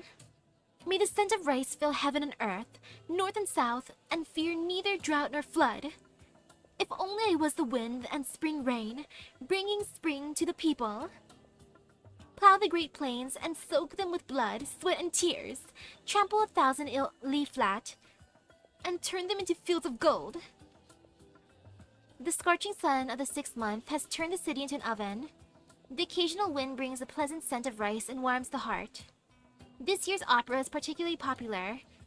The space in front of the stage is filled with people, heads bobbing up and down as they stand on tiptoes, trying to get a better view while unconsciously humming along. Zule watches the stage from afar. The actors are dressed in fashions of the past. Their motions theatrically exaggerated, belting out verses in a regional dialect that he does not fully understand. What's it about? The story of Shennong putting in the land of Dahuang to the plow for the first time. The 3-act opera is an essential part of the annual Shennong Festival. This is the 2nd act, Signs of Heaven. Why isn't it in the local dialect? The first Tianchis here came from all over Yan. No one remembers exactly where they came from today. When the opera was written, the characters were assigned in a regional dialect based on their traits, and things have stayed that way. What about the people lined up over there? They're there to greet Shennong. Legend has it that Shennong returns to Dahuang every summer to check on the harvest. As one of the rare and polluted regions, Dahuang has long been Yan's breadbasket. It began 1,000 years ago, when a group of farmers settled here and began cultivating the land, until catastrophe found them. The song from the stage grows high and piercing, drumsticks raining upon tiny drums in an increasing frenzy. An actor circles the stage wearing simple clothes and carrying a basket filled with rice grains. Is that actor playing Shennong? A catastrophe the likes of which had never been seen struck Dahuang. The land was severely polluted, and monsters ravaged the farms. Generations of hard work reduced to nothing. Cultivating the land is hard. Finding land that can be cultivated is even harder. Shennong learned of what happened here and decided to try to save this hard-won soil. She settled here with a group of farmers and Tianjis, studying how to cleanse the pollution in the soil and developing new breeds of crops that could adapt to the environment generation after generation. The drumming grows deeper and heavier, and the song becomes broad and bold. A crash of the gong, and then a screaming song sweeps the stage. On stage, Shennong turns around, disappearing into the falling white snow made from rice flowers and reed flowers, until the whole stage is covered in white. The flute heralds a green bud sprouting from the snow. As the flute plays a winding melody, Dulale stretches out his hand and catches a rice flower floating from the stage. What's the story here? Shennong passed away on a journey to the north in search of new species. Her body was never found, only a basket and pouch filled with rice grains. They were brought back to Dahuang and buried in a cenotaph. Some say that in the summer of the year of Shennong's death, she was seen descending from the sky as the last rice was harvested, touching the harvested crops with gladness and sowing new seeds in the fields. Since then, Dahuang has held an annual festival to welcome Shennong and pray for a good harvest. Is Shennong a figure of legend? Absolutely not! While there are elements of myth in the stories associated with her, there is no doubt that Shennong did in fact exist. There are records of her existence in the Tianchi Bureau's publications. She was the founder of Yanese agricultural theory, the first to summarize it in a systematic manner, and responsible for determining the patterns of the 24 Jiechi solar terms. Surely, it's not just the Tianchi bureaus that kept such records. It should be common knowledge in Yan. I'm surprised you had to ask. Shu, the sixth, measured the signs of heaven and laid out the 24 Jiechi. She appeared in Dahuang at the same time of a great famine, and has faithfully served the city for 1,000 years since. I didn't realize there was one like that among the proxies.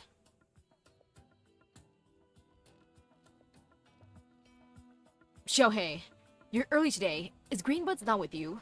And who's this young man over here? Uncle Wang, I'm not... Aw, I shouldn't get into you young folks' business. How's the harvest going for your research crops? Pretty good. We're at a key juncture. We might see the results in another couple of seasons. Good, good. Nice to have something to show for after working hard all year round. We'll have fun. I'll get the Reaper ready. You... That was a lie, wasn't it? Don't ask. Where did Greenbuds go? Yeah, where did she go? She's supposed to be playing the flute for the show. Greenbuds, where are you, girl? Are you sick? Are you just doing some other stuff? It's me. I brought some fresh baked cookies. I thought I would use rough cane sugar, but nobody uses that anymore. These are made with the white sugar they sell in shops. Try one. These fruits are a new variety, much sweeter than the sour stuff we had to eat in the past. I brought a few of each type because I'm not sure what you like. I want some. I want cookies. How are you feeling? Still dizzy? I came to see you. And them. Do you hear the music? They're holding the annual festival to welcome Shennong. How lonely it must be here while everybody celebrating in town. A few pine trees line the riverbank. Some are already centuries old, while others seem to have been planted recently. The summer is high and the forest smells of pine resin under the sun. She reaches out to touch one of the pines. A wooden placard dangles off the branches, tied to a red ribbon. A few bugs could be seen climbing on the bark, while falbees cry in the canopy. The summer has brought a few catastrophes. The weather is rough this year. I'll instruct the Tianchis to be conscientious. Don't worry about it. The harvest isn't great, but things aren't that bad. We've been doing this for many years. We've always had enough food to get by. The man stares at the river with his mouth open, but says nothing. We have a lot of visitors from outside. Some know the truth. I'm helping. Don't worry. We didn't manage to protect it all. Sobs. Mumbled sobbing. The man sobs into his hands. It'll get better. They'll be away. The extraordinary catastrophe, the past, the sacrifice and death, it won't go to waste. Do you remember? We've all seen seeds take root and sprout. Mumbled sobbing. I'll take care of them. But you can... Sound of footsteps, they fall slowly and lightly on the fallen pine leaves, clearly trying to hide the sound. But the man's ears twitch and he opens his half-closed, cloudy eyes. He sees a blurry figure, 2 little hair buns on her head, and a bamboo flute on her belt. He moves his lips as if to say something, then falls silent again. He looks around blankly, then turns around, picks up his axe, and walks into the woods.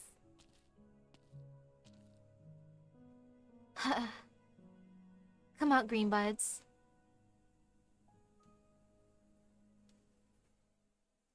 Well, he's off to do his thing now. Poor dude. He's probably been through a lot. An elderly woman takes the stage, carrying a bundle of rice stalks in her arms. She separates them into 3 bunches and plants them in the greens in the middle of the shrine to Shennong. She raises a clay bowl full of wine to her brow, then pours the contents on the ground. The farmers bang the bell 3 times, shouting Allah of Dahuang in the ringing. Even the earth seems to tremble. The farmers below bow while reciting quiet prayers. They go up to the stage one by one, taking out a few seeds and placing them in the grain pile. Every farmer brings a few seeds, which can be of any crop. The grain is piled high so that Shennong can see the way back, so that wind and rain may favor Dahuang, so that Yang will not go hungry. You didn't bring any, did you? I have some extras here. Place him in after you bow. Duo Xiele. The harvest this year has already been poor, hopefully. Nothing happens to the summer harvest. The young Tianchi bows deeply, then puts rice grains into the pile. The pile's a lot smaller this year. In good years, there wouldn't even be enough room to put all the grains we brought. We'd bring bags and pile them up on the sides of the altar, something we did gladly. Young kids climbed the piles for fun. The adults didn't stop them because it was believed that the higher the kids climbed, the higher the crops would grow the next year. What happened to the grains? Is it made into porridge? No, it's brewed into alcohol, which everyone shares at the next year's festival. Oh, dang. Rice in the year before is used to make yeast for the next year's drink. Year after year, it's a commitment to ourselves. Hesheng bows. The Xiangzang gives him a bowl of grain alcohol. Hesheng takes it with both hands and gulps it down. Good work this year, Xiaohe. Thank you. Xiangzang. Good boy. Zuolei carefully sets his grains on the pile and bows deeply, following the example of the others.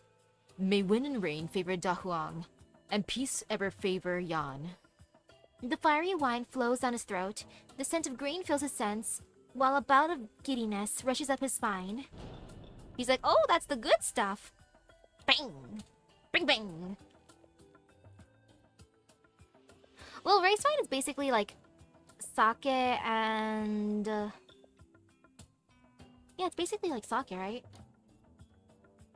Like, one of my uncle's friends has a brewery, so uncle brings like a lot over to the house. And it's interesting. Then again, it's fruity flavored, so maybe that's like not the, you know, how it's supposed to like be at its like finest, I guess, because it's flavored, but it tastes like juice. But probably because of the flavorings. Oh, the delicious fruitiness. A thunderous clash of the drums rings from behind the Shennong shrine, thicker and heavier than the bell just now. The farmers stop to listen to the 12 drum beats that announce the hour of noon.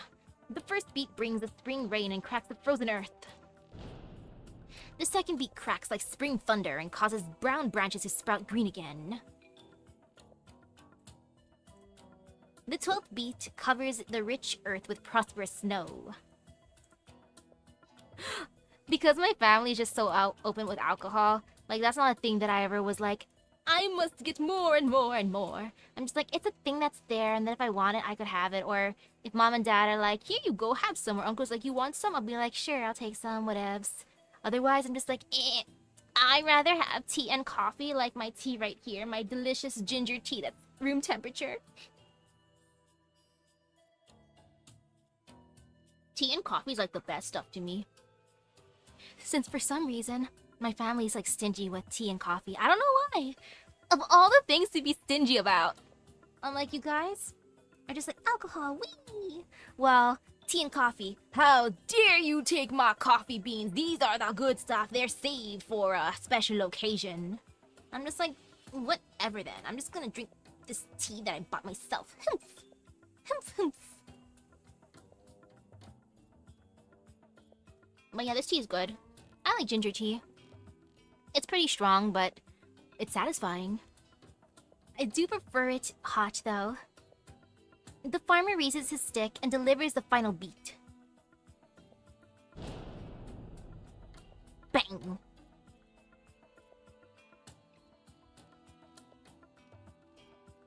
Harvest! Harvest! Ooh, pretty. Firecrackers like strings of red peppers are lit, exploding in joyful golden light and assaulting the eardrums. Oh, I know what those types of firecrackers are. The sound of firecrackers is soon replaced by engines rumbling, driving into the fields that stretch as far as the eye can see. The fields are like golden cakes and farmers like frosting. They're starting on the edges and creating joyful tracks. As tires leave their trails in the mud, the harvesters spew golden waves from their rears, tiny particles mixed with the occasional clump of grass and dirt.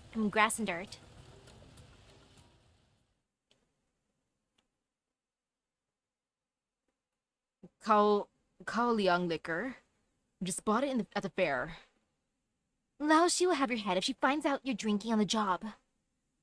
All we're doing is watching the water levels and keeping track of a few numbers. I could have 3 bottles on me, and so catch any unusual data with one glance. Hey, am I actually drunk? Cross-check that originium level in that silt for me. Sir, what were you saying, huh? 3 bottles, huh? What the? Close the gate! Boom! A crack of summer thunder overhead causes the clouds to tremble. The farmers standing on the levees look up at the sound. All they see is the sun over their heads, its rays reflecting off the water in the paddies.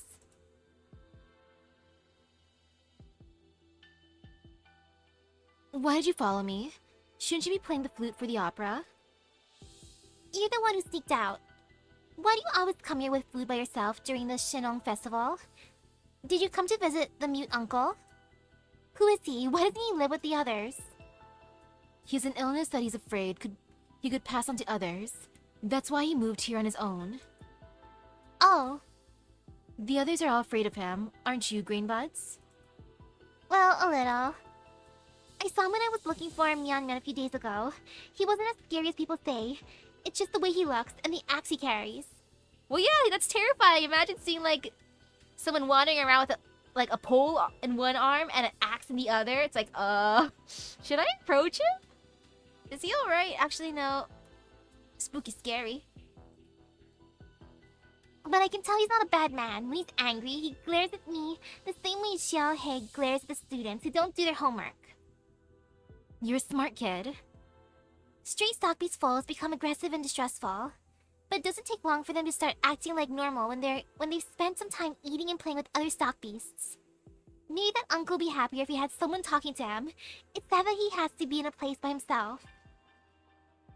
There's so many Tianqis in Dahuang. Can't any of them cure his illness? Someday, maybe. Shu, does his illness have something to do with the monsters in the legends? Why do you ask? There's a dream I've had more than once. It takes place right on this levee. And sometimes I see that mute uncle standing on it. In the dream, the weather gets really bad, sometimes very dry, sometimes raining heavily, and the wind brings strange things on the other side of the river. All the seedlings in the fields die, and the granaries run out of grain. Have you ever told this to anyone? Whoa, thunder? Grain buds! Are you having, visions of the future or the past or something? Run, Greenbuds. Hurry back.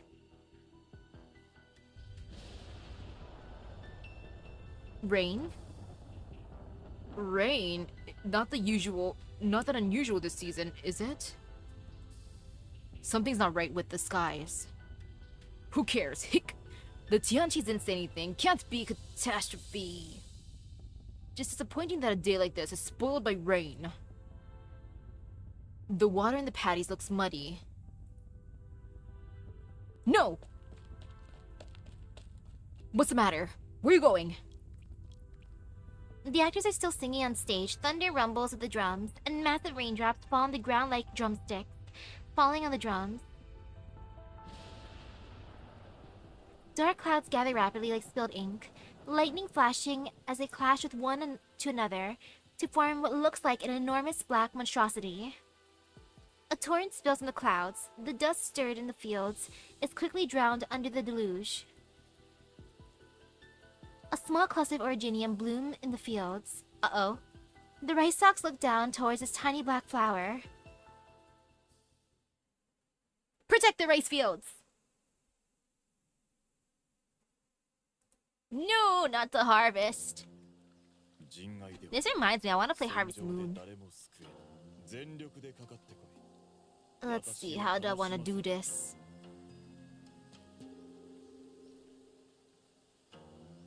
Yeah, I can put it right here, actually. That's fine.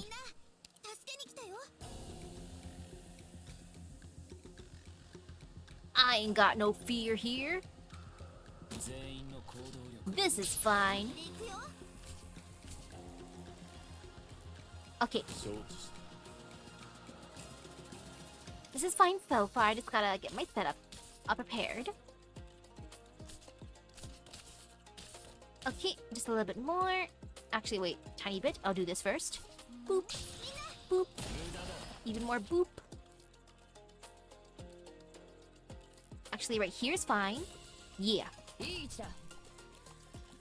But I should bring out a healer sooner than later, you know? That'd be smart of me. Yeah, I'm gonna be smart now and bring out a healer. Ooh, that's nice. Good heals. Okay, right there seems decent. Actually, I should bring out another healer now that I think about it. Or maybe, just maybe, it's fun. Okay, this might be fun.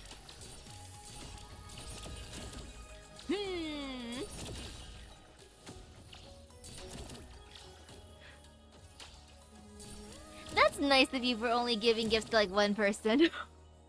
I'm bad in those kind of games. I give gifts to everyone. I'm just like, hey. And then I get in trouble because the characters get mad at me for flirting with multiple people. I'm like, but I'm sorry. I'm so sorry. I can't resist. I have issues. And now let's see how this goes. Boop. But yeah, Harvest Moon Story of Seasons, that game's fun. Those games are fun. Also Rune Factory. That is very satisfying.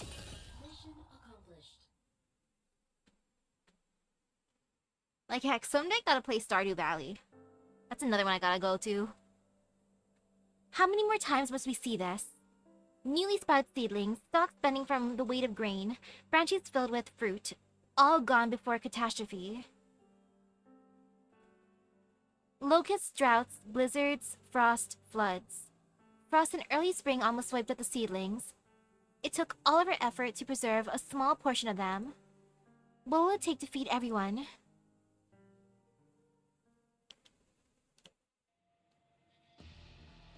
Cloud. A sudden rain has drowned any festive spirit. The rain begins to subside, but not the water accumulating in the fields, which has reached ankle depth. How could so much water accumulate so quickly? It's turbid. Did the rain carry dirty mud from upstream? It's going to pollute the fields. Gaiside, what are they doing in the construction site? Drain the damn thing already. This is bad. The dam's burst. Tamade, you gotta be kidding me. Uh-oh. What's going on? Apparently, an originium vein upstream exploded, sending fragments down the river that got caught up in the machinery, blowing a hole in the dam. Why didn't anyone notice? The water levels were normal. We didn't detect any unusual originium reactions. We're expecting originium activity to be so irregular. Jiangui-de, during flood season no less. The water is filled with originium silt. It's gonna wreak havoc on the crops, maybe even cause infection. Everyone be careful. Dam repairs will take time. Get people downstream to block the flow. The current is getting faster. What do we do if the entire dam collapses? What do you think we can do? Stop it with your your lives. Man, I'll do the festival too. The polluted water continues to spread. The fields are already filled with mud. Step on it. More sandbags. We need to protect the experiments in the field. Don't let me get flooded. Aya! Your specialty is playing in mud, isn't it? Get to it. You're the one who plays with the sand. My specialty is soil analysis. I'll do what I can.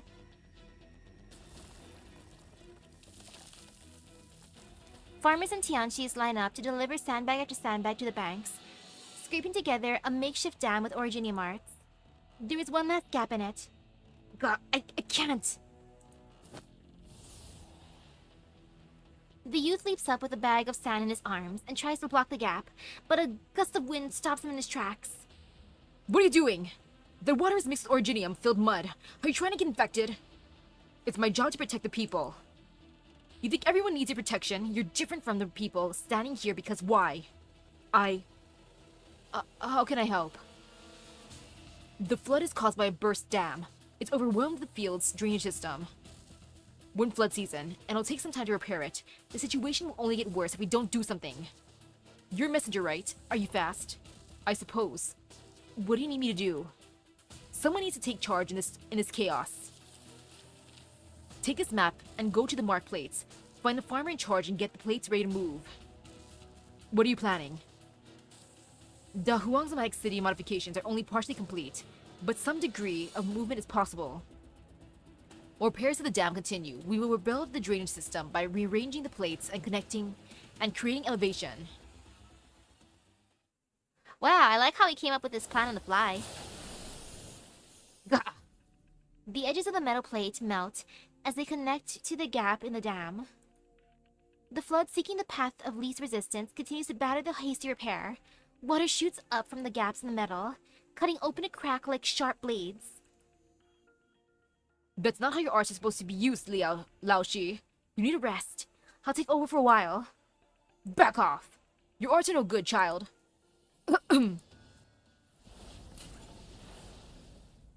Heavenly Forge. Nian! What's this mess? We aren't even done at the factory. But looking at this flood, good job holding out this long.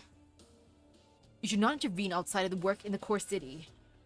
Call it emergency discretion, alright? Seriously, you engineers are even more uptight than the Sui regulator. Go catch your breath, I'll deal with the rest. Let Nian help. You intend to rearrange the plates? No time to explain. I know work on Dahuang's mobile plates is incomplete, but they're capable of basic movement. Moving a few plates will go a long way towards draining the polluted water in the fields. You can't be serious. Only Rong and Tianchi Shu have the authority to move the plates. No one else may. Both of them are busy coordinating flood control efforts. The flood shows no sign of abating. Fields and crops are being drowned as we speak. What are you gonna do? Hold a Tianchi Bureau meeting? Why you're Tianchi Shu's apprentice. I've seen you with her. Very well, I'll trust you. But there are plates of various sizes, and there are dozens. Any movement is a complex job that will take several Tianchis an entire day to calculate. No need for that. I had the layout memorized and a plan. Dang, Hesheng, you are cool. Look at him. The ultimate man with a plan. This is what we'll do. Plate A9, 5 tiles to the east. Plate B8, down 5 levels. What are you doing standing there? Get on it! Fine. I don't have any better ideas. He memorized all that. Dang. Holy cow. What's going on? The plate is moving. Wait, the flood seems to have gotten weaker. The plates are moving. Seek shelter! Seek shelter where? The greenhouses? Calm down and evacuate through the passage to plate C4. It's at a higher elevation now and gives protection from the floods. Jingping, what are you doing here? I saw Hesheng as he told me what he's planning. The river is to the north of Dahuang. The plates to the west are the ones that have to be moved in order to drain the water from the northwest side of Dahuang to the valley of the southeast. I didn't think of that at all.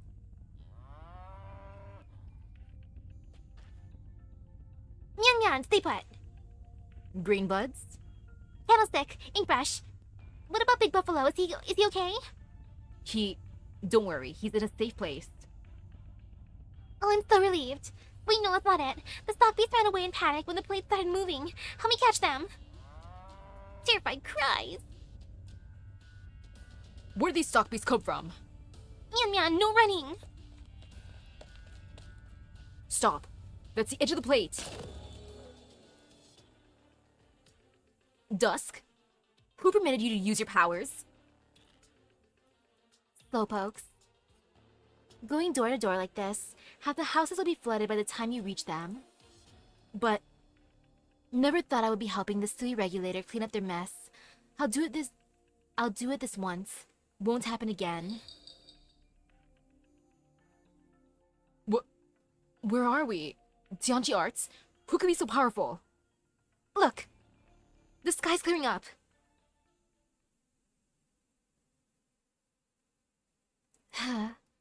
Everyone's exhausted. Dahuang can't afford another disaster. I suppose this qualifies as an extenuating circumstances. Phew. Go away.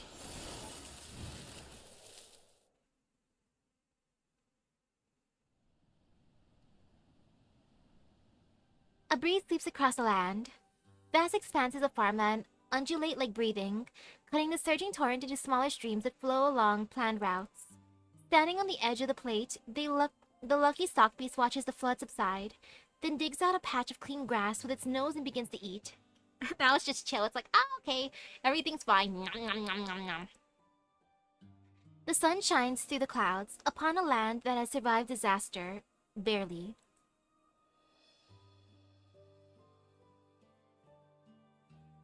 All good. Plates A9 to C3 successfully moved. All accumulated water is now being drained. End of report. Hey, Shang, you're too cool. What is the extent of the damage? Varying levels of pollution in plates A9 to B3, and thus impact on the other plates, but further inspections are called for. Crops from polluted fields must be disposed of. The summer harvest will be significantly impacted, on top of a year that has already been seeing disappointing results. Almost a year of the people's hard work washed away. Will there be enough to fill this year's quota? How many will go hungry? There will be enough thanks to the efforts of countless generations, but we can't afford another surprise. This is bigger than just Dahuang. We must report to the capital and coordinate food supplies all across Yan. Yumin is closest to Dahuang, but it was also struck by catastrophe earlier this year. Repairs are still ongoing, and it's unlikely they could spare anyone. Ooh, thank you. The event's fun so far. And I'm hoping I'll have really good gacha luck. I'm small kind scared. Indeed, the Ministry of Engineering indicates that catastrophe's frequency has been rising in recent years. This has been a bad year. Dahuang is already the country's biggest food producer. We can't ask for aid from other cities. Plate repairs can wait. Dahuang's first priority is food production. There are still many experimental fields close to bearing fruit that have not yet been moved to safer plates. We'll need to delay work on the 12 pagodas in 5 cities. We need to bring back the Tianxis who are reassigned there to save the remaining farms and grain. We can't afford to delay the summer planting. I understand your difficulties, but can we not discuss the delay of the 12 pagodas in 5 cities? Food is important, of course, but the 12 pagodas in 5 cities is also an important national defense project. The Imperial Court has reason to order it completed by autumn. We must consider the benefits and drawbacks carefully. I will put my vote on food first, because food. Food. Do you want to consider it carefully? You write to the capital, have the Council of Ministers meet for 10 days, and come back to us with a result. A food shortfall doesn't mean people will pay a few more coins to buy the grain. It means that many thousands will go hungry. How many will be driven from their homes if there's a war? Never forget where the 12 pagodas in 5 cities project came from.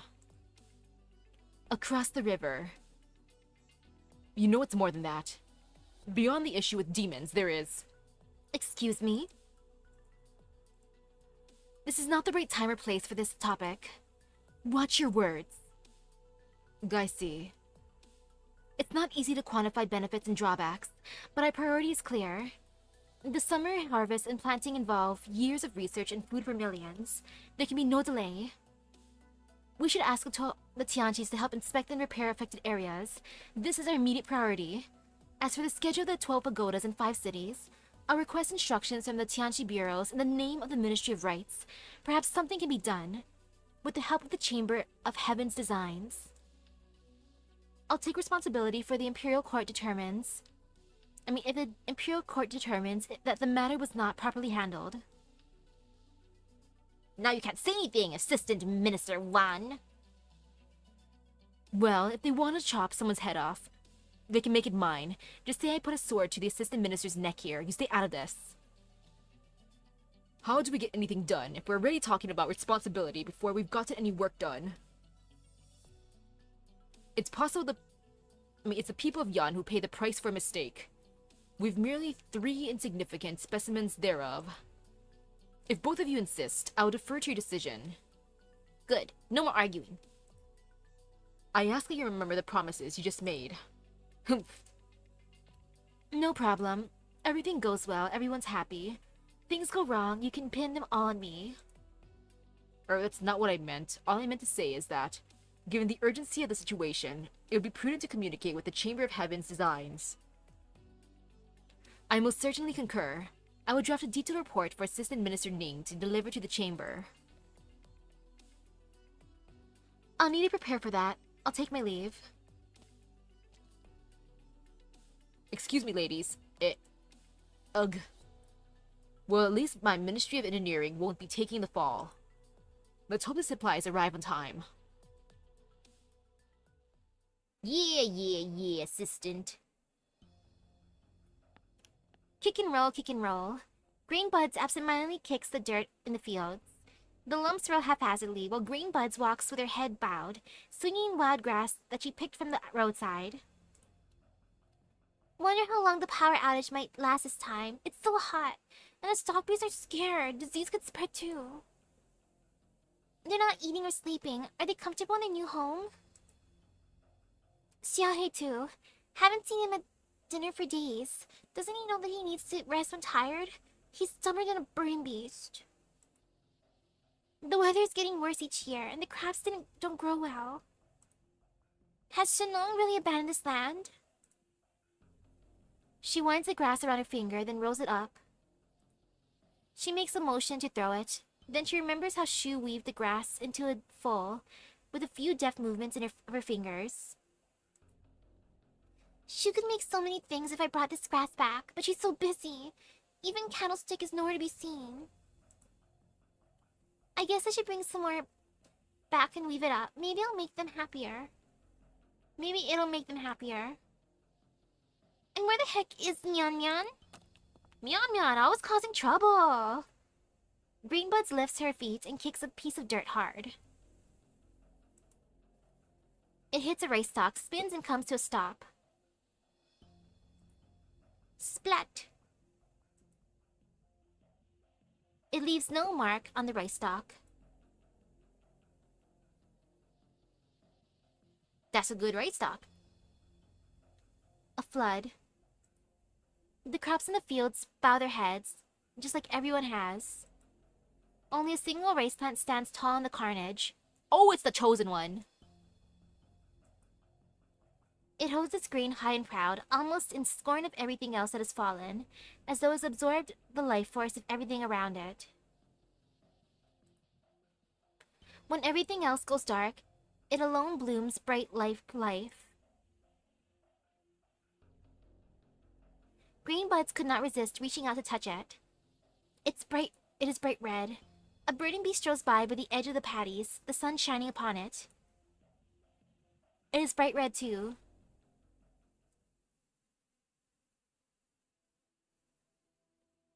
Here at last, the tired one closes her reddened eyes. The river has drowned her mouth, and mud glued her eyes shut.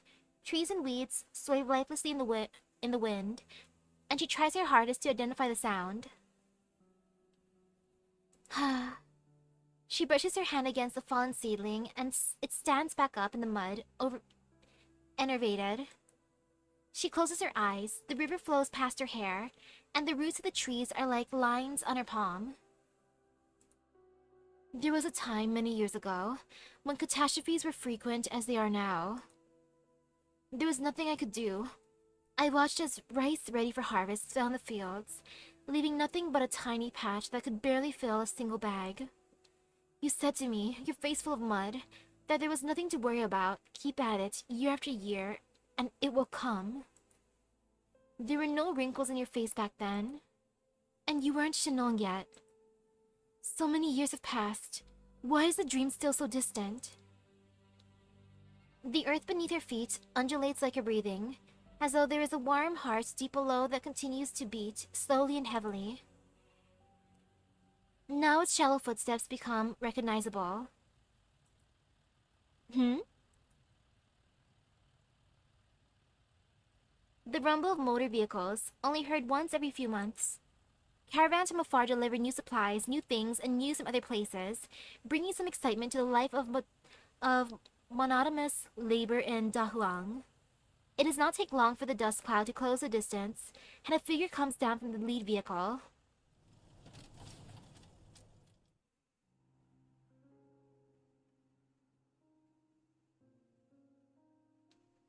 He is wearing a light, spotless shirt, and wind and smoke follow him for 10,000 li. You're back. What a pretty design. He really is an elegant man. Truly elegant man. Long time no see. Who are you, sir? Oh. My dear sister. Hello, mysterious brother. Hello, sir. Can I summon you someday? Maybe? And then I think this will be the last one for the night. Early seeding. Yeah, no fear for this layout. Early seeding. Early seeding. My dear sister, traveling with the gentleman has taught me that the lands beyond are very different from Dahuang. Humans have invented many new things in just a few decades. There are all kinds of cities in Yan, more than just fields as far as the eye can see. There are glamorous places and glamorous palaces and busy markets, and so many more fascinating things. I'm just coming back for a little break, then I'll go out on a long journey again. I don't know how many years it will be. Dahuang isn't the backwater hovel it once was. There are many people who can take care of the fields for you. Are you sure you don't want to go and see with me? I realize that the world outside isn't so different from Dahuang after all. How long has it been? Decades? Centuries? Perspectives change. The more you see, the more you realize that people are the same everywhere. Devious but predictable. Yes, now I fully understand what the gentleman said before he died. Just how long do you plan to stay here, my dear sister?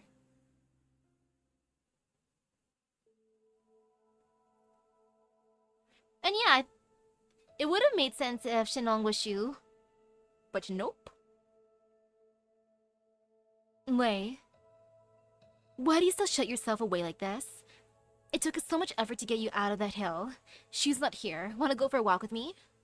There's nothing new here, but the produce is on another level compared to the agricultural plates in the other cities. Say, have you seen how they make booze out of grain yet? Ugh. Do the Tianchi bureaus come looking for trouble? I'm not afraid of the Tianchi bureaus. With skills like that, you should be dealing with that big guy outside who refuses to move. All the Tianchis are out there for the relief effort. What can I do on my own? It's not like I could do it with my own two hands. I'm so bored. Come on, let me see what you're drawing. No. Oh, don't be like that. I could give you ideas if you got art block or whatever. Get out. Why so nervous? Looks like you're hiding something. No, I'm not. Something's just bothering me. The folks at the Tianchi bureaus might be annoying, but they can't actually do anything about you. The Imperial Court has already given us a guarantee. The worst they could do is complain. So you're bothered about him. I can feel his presence. He never hides. Are you sure you don't want to go and see him? We're family after all. No. Wow, you really are cold. I heard how he always brought you the best paintings of the era whenever he passed by your hill. Don't pretend you didn't like them. Things are different now. Aw, man. If that elegant brother was the edgelord. Actually, that could work out. In his younger years, he could be an edgelord, and then he became an elegant man afterwards. He's like, I got my edginess out of me, and now I am elegant. From edge to elegant. When was the last time you saw him? I can't say remember. His business got so big that he started getting warnings from the Sui regulator. He pulled things back a little afterwards. He's been enjoying himself the last few years, sightseeing all over Yan. But the Sui regulator keeps a much tighter eye on him than it does us. How do you know all that? I had a peek in the regulator's notebooks in the course of my dealings with them. The parts that weren't super double classified anyway. His business became so big. I always remember him as a simple-minded boy following Shu around, with no eye for anything other than silkworms and mulberry. The last time I saw him was when he passed by, and I caught a glimpse through the painting.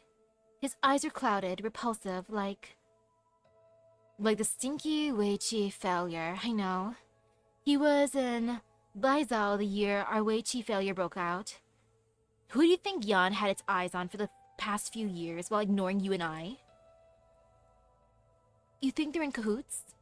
No idea. I thought Ling and Dage were the only ones he got along with. But he wouldn't have been able to call on people like he does now if the Sui regulator made a decision like that, would he? You know how comfortable he is in human skin. Every transaction in the books he submits every year to the Sui regulator is perfectly above board.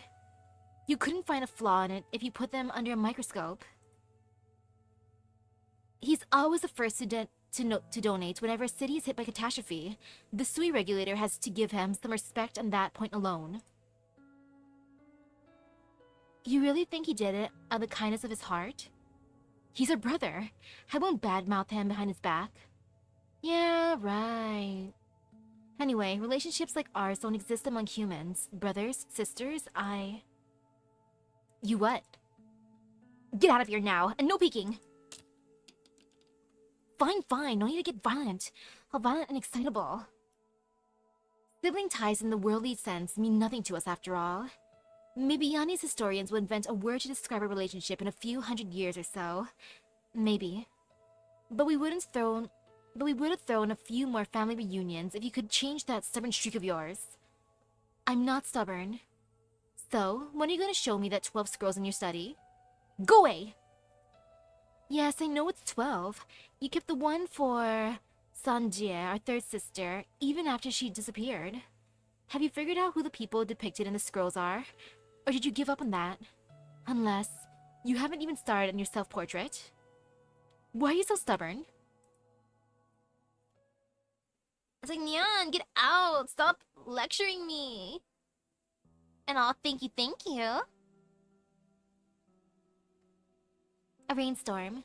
The dark clouds have dispersed, but the moisture in the air remains palpable.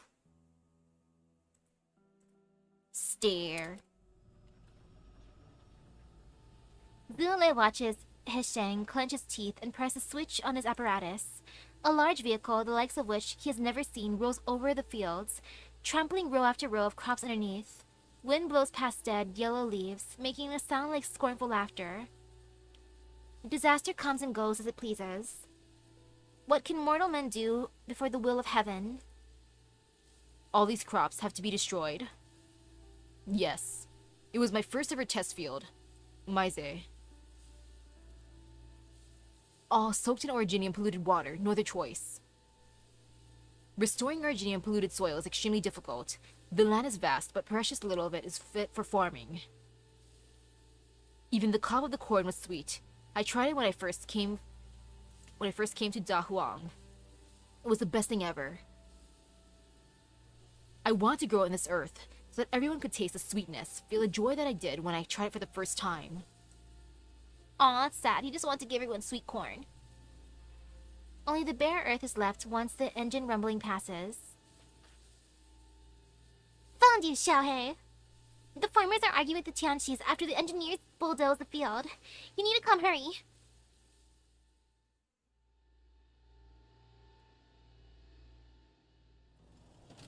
Never a time to rest. Folks, the disaster has left us with little supplies, and even less time. We can't afford any delays. The decision has already been made to abandon these farms. Please, let us pass through with our tools. Abandon, you liar! The Tianxis who planted here told me 2 days ago that the crop research was at a crossroads. Who gave you the authority to trample our fields with your trucks? Originium particle concentration in plate D4 soil samples exceed acceptable limits. That means this field is polluted and no longer usable. We've dealt with stuff like this every year. Who do you think you are, an outsider deciding that this field should be abandoned? These fields can't be moved. It's been polluted by natural disaster, and the higher-ups have made a decision not to save it. This is already a bad year for the harvest. There's going to be famine if we don't save the fields. You've never seen thousands die of starvation, have you? All you people ever care about is your construction projects. You're not helping to save the fields, you're trampling them. Dahuang belongs to us. You speak without wisdom. No wisdom, huh? I'll show you wisdom. You dare strike me? Screw you, son of a... I'll show you, son of a...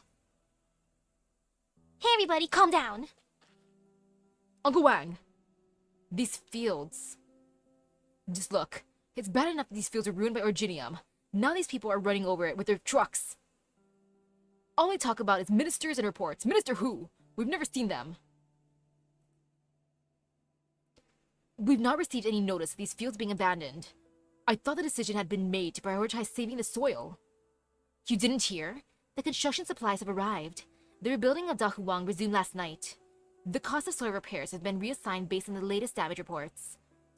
The decision was made to prioritize construction of the core and abandon the outer agricultural plates, and make preparations to move the core city.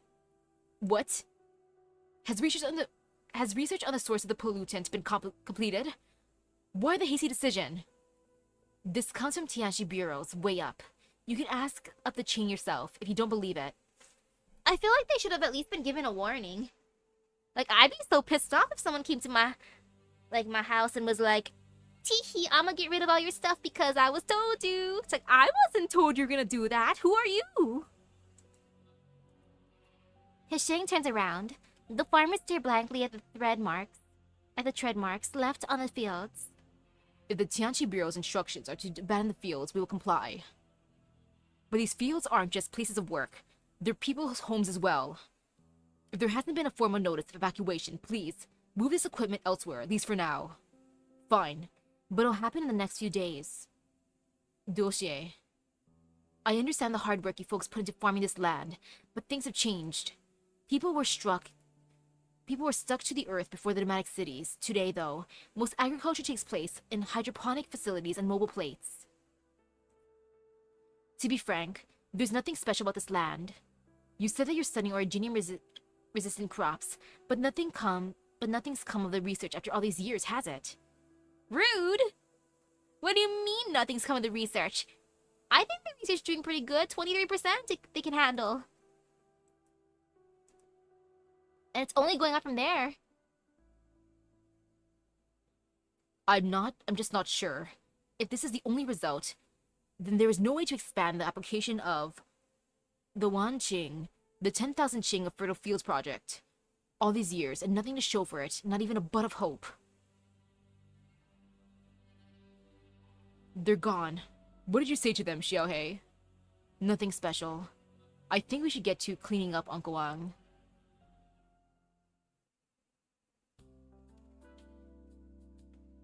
You know, maybe that one red rice grain, the one rice plant that was found earlier, maybe that can be the thing that will help you, Hisheng. Go see green buds. Oh, speaking of green buds. Big Buffalo? Big Buffalo! What are you doing just standing there? What are we gonna do? Listen to the Tianqis and move Dahuang away? Leave all these fields behind? We should go ask the Xiangzhang. Say something. She would be the first to know if anything was happening to Dahuang. If she isn't saying anything, that means it's out of her hands. And mine. Why are you holding your head like that? Maybe Shennong really was a celestial Xian. Otherwise, how could she have carved out farmland in an environment like this? Sure, Shennong was amazing, but it's amazing how people have taken care of the land.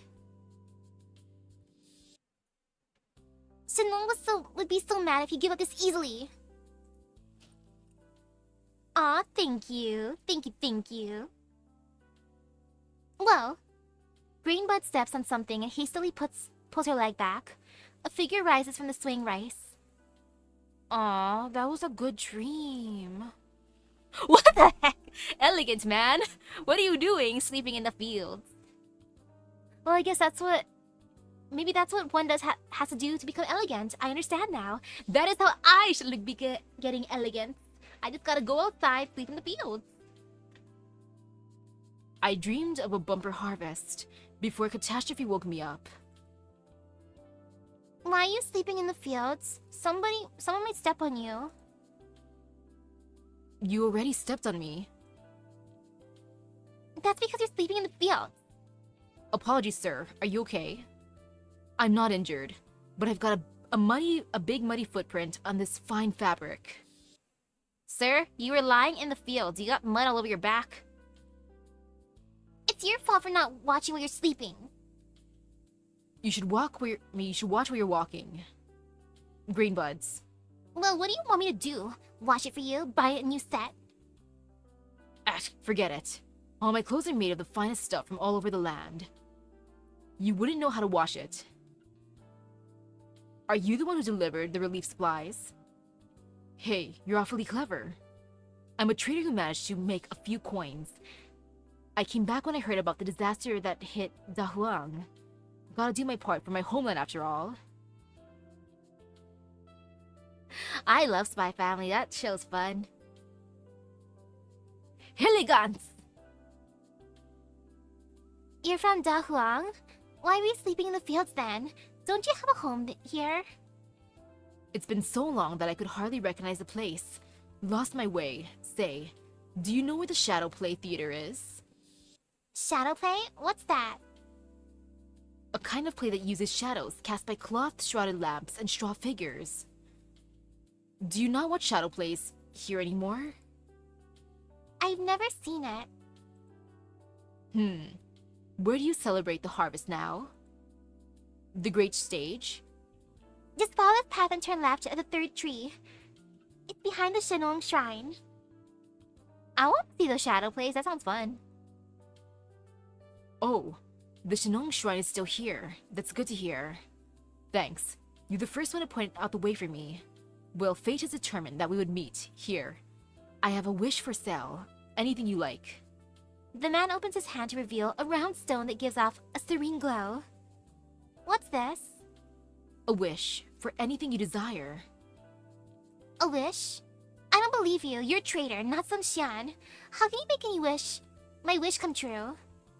I may be a humble trader, but I'm a big enough deal that I buy and sell anything.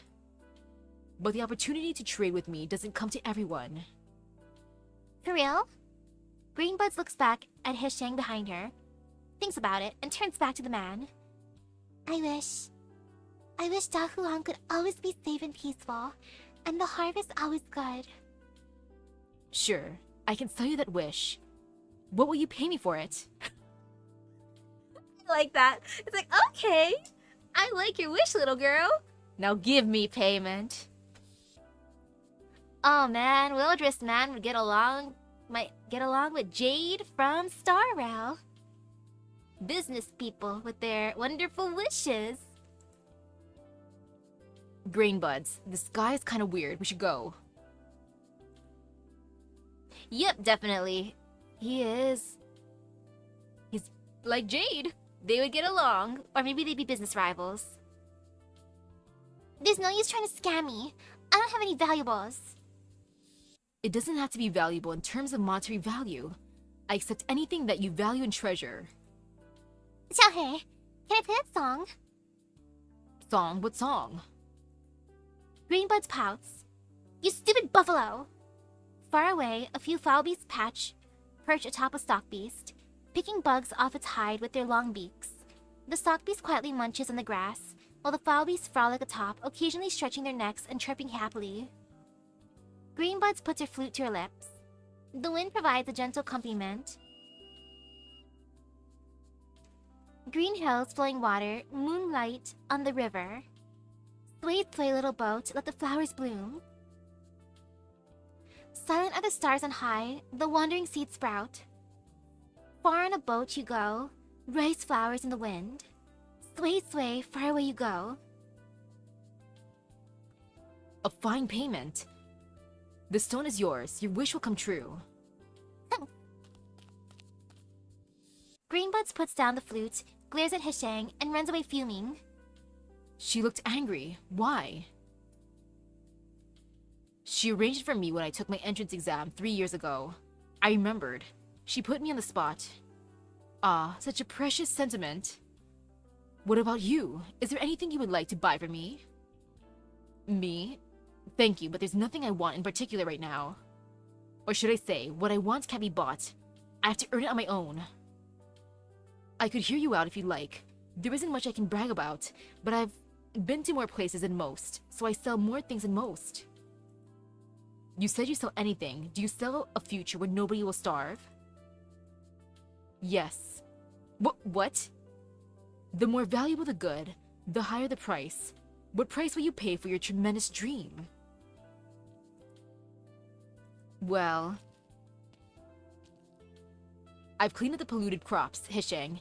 Anything else you need me to... You! I'm not sure why you're staring at me, young man. Have we met before? Excuse me, sir. We need to talk. He's like, Hishang, step away from that suspicious man. Do not take his deals.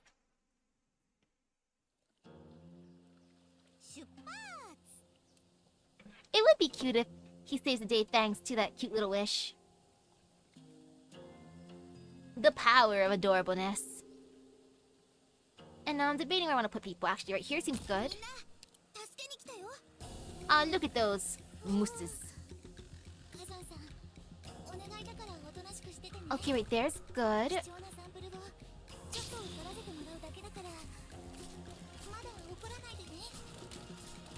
Meh, they're just gonna keep biting, that's fine. Whatevs, keep biting if you wanna.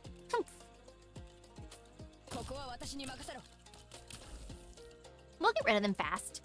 There's no worry right now. No worries at all. Oh no, I should bring out a healer. That is one thing that I have to worry about. I forgot about that. I forgot about the pollutants. Oh, my bad. Oopsies. But it's okay, I got good healers, so I'm fine. We fine here. Yes, indeed. Fine. Completely fine. Okay, just in case those other enemies come down there, I just want to bonk them first thing. Hey, hey. I have chosen violence. I'm just preparing for it. I'm gonna give Shu however many tickets I have right now, and I forget how many I have right now. I'm hoping she's nice. Like, after I get one copy of Shu, I'm good. Oh, now I'm gonna attack Scum. Scum, you don't scare me. Or maybe you should scare me.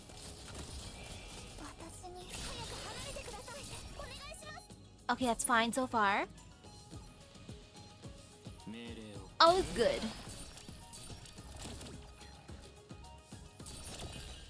Phew! Alrighty.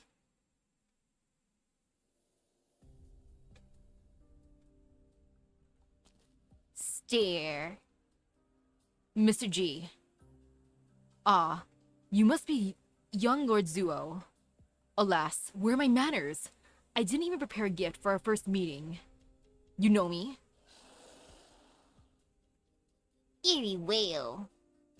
Zuo reflexively reaches for a sword, but finds only a Tianchi apparatus for controlling agricultural instruments on his belt. His movement did not escape the man's attention. The corners of the man's mouth rise up slightly. No need to be nervous, Lord Zuo. These are but harmless toys. Weave cause to effect, cutting real into real. Are these your creations? Just doing my part.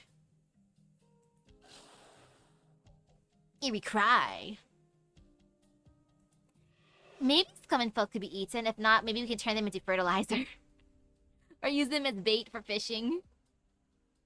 The man waves his hand, and the strange creature turns into tiny threads before vanishing. The ways of the Fahrenmut proxies are mystifying. Petty parlor tricks, not much use to them. Pestilence and blights tend to follow a flood. Dealing with disaster you can't see or touch is hard. Weave it into an object, it will become easier to deal with. My elder sister would chastise me for violating the laws of nature if she saw me do this. You shouldn't be here. This is my childhood home after all. I got a little homesick.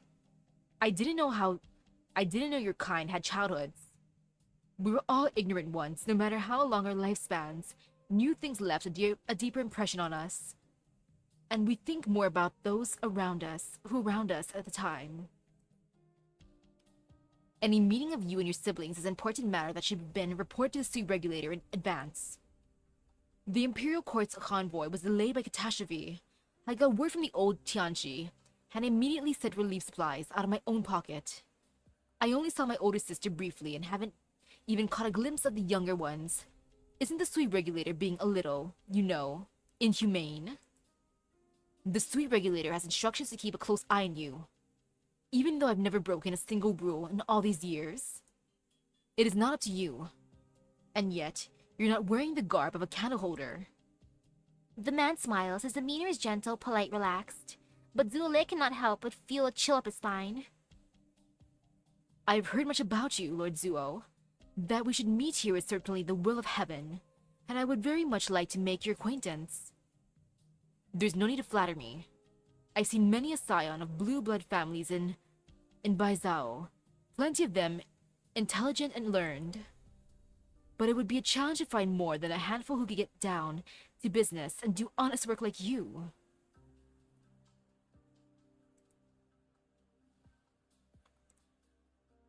In the 11th month of last year, you entered the den of the Langyi Shanhaizong by yourself and rescued dozens of innocent prisoners.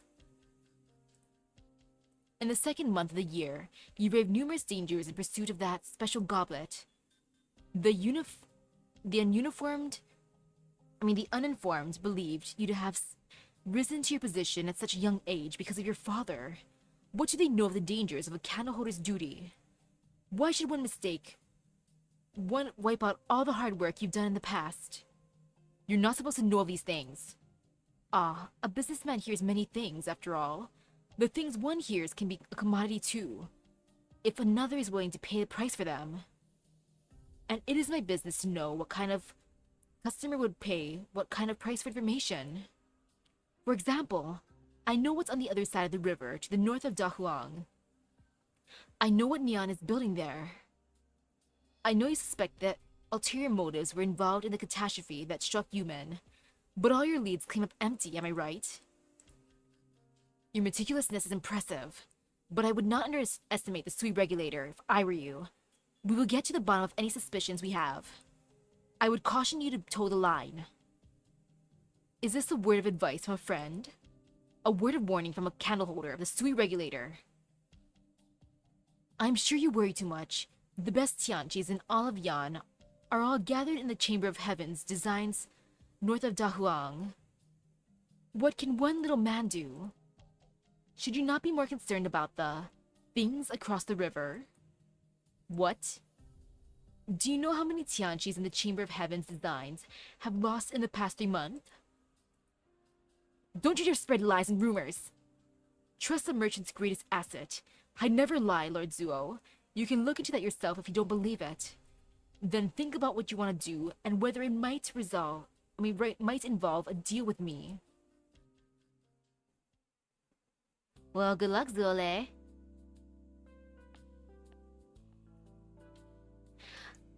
If I do not get Shu tonight, at the very least, I want Zuole because he is a Sui sibling magnet. So if I get him, that means all of the siblings will come to me. Everything is just as usual.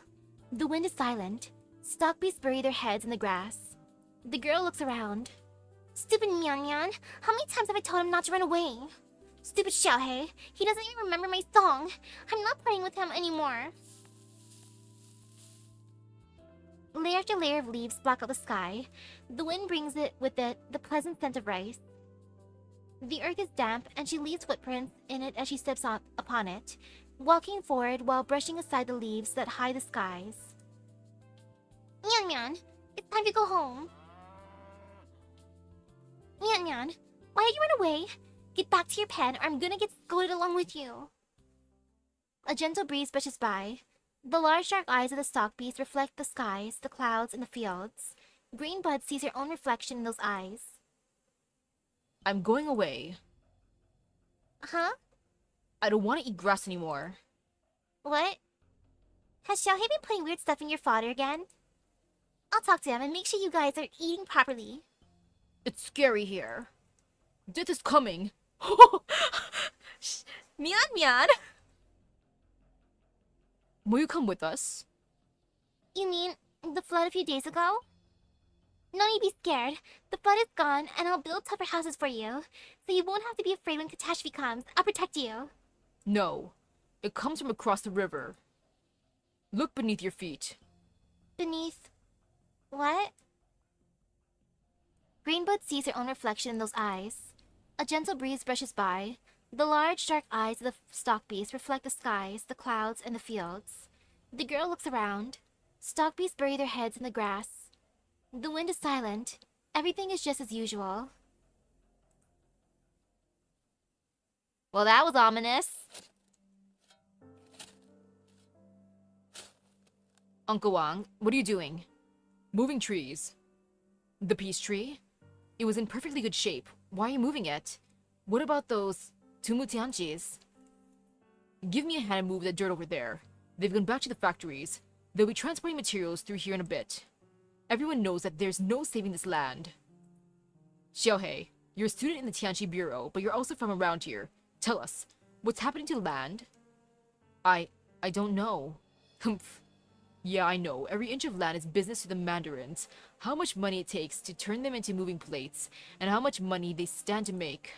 But this is our home. My family's lived here for generations. How could they tell us to abandon our home just like that? This is my home too. I promise I'll get to the bottom of what's happening here. I'll find a way to save the land. What use are your promises? They promised to take these fields along when they started building the Magic City. Fine, I'll pretend I lost the land to a catastrophe. But I'm taking this tree with me. My grandpa's grandma planted it. The people in the cities think home is something that you can take with you. Well, this tree is my home, and I'm taking it with me. I'll help. The old farmer lifts the peace tree onto his shoulder. Carrying his home, he leaves deep footprints in the mud. Hisheng looks back at the core city as he carries the heavy tree. I wonder how giant the tree is that they're carrying. The lumberjack looks down, a blank expression on his face. After a period of silence, he opens his mouth. Are you looking for something? You can talk? What are you doing here? My stock beast ran away.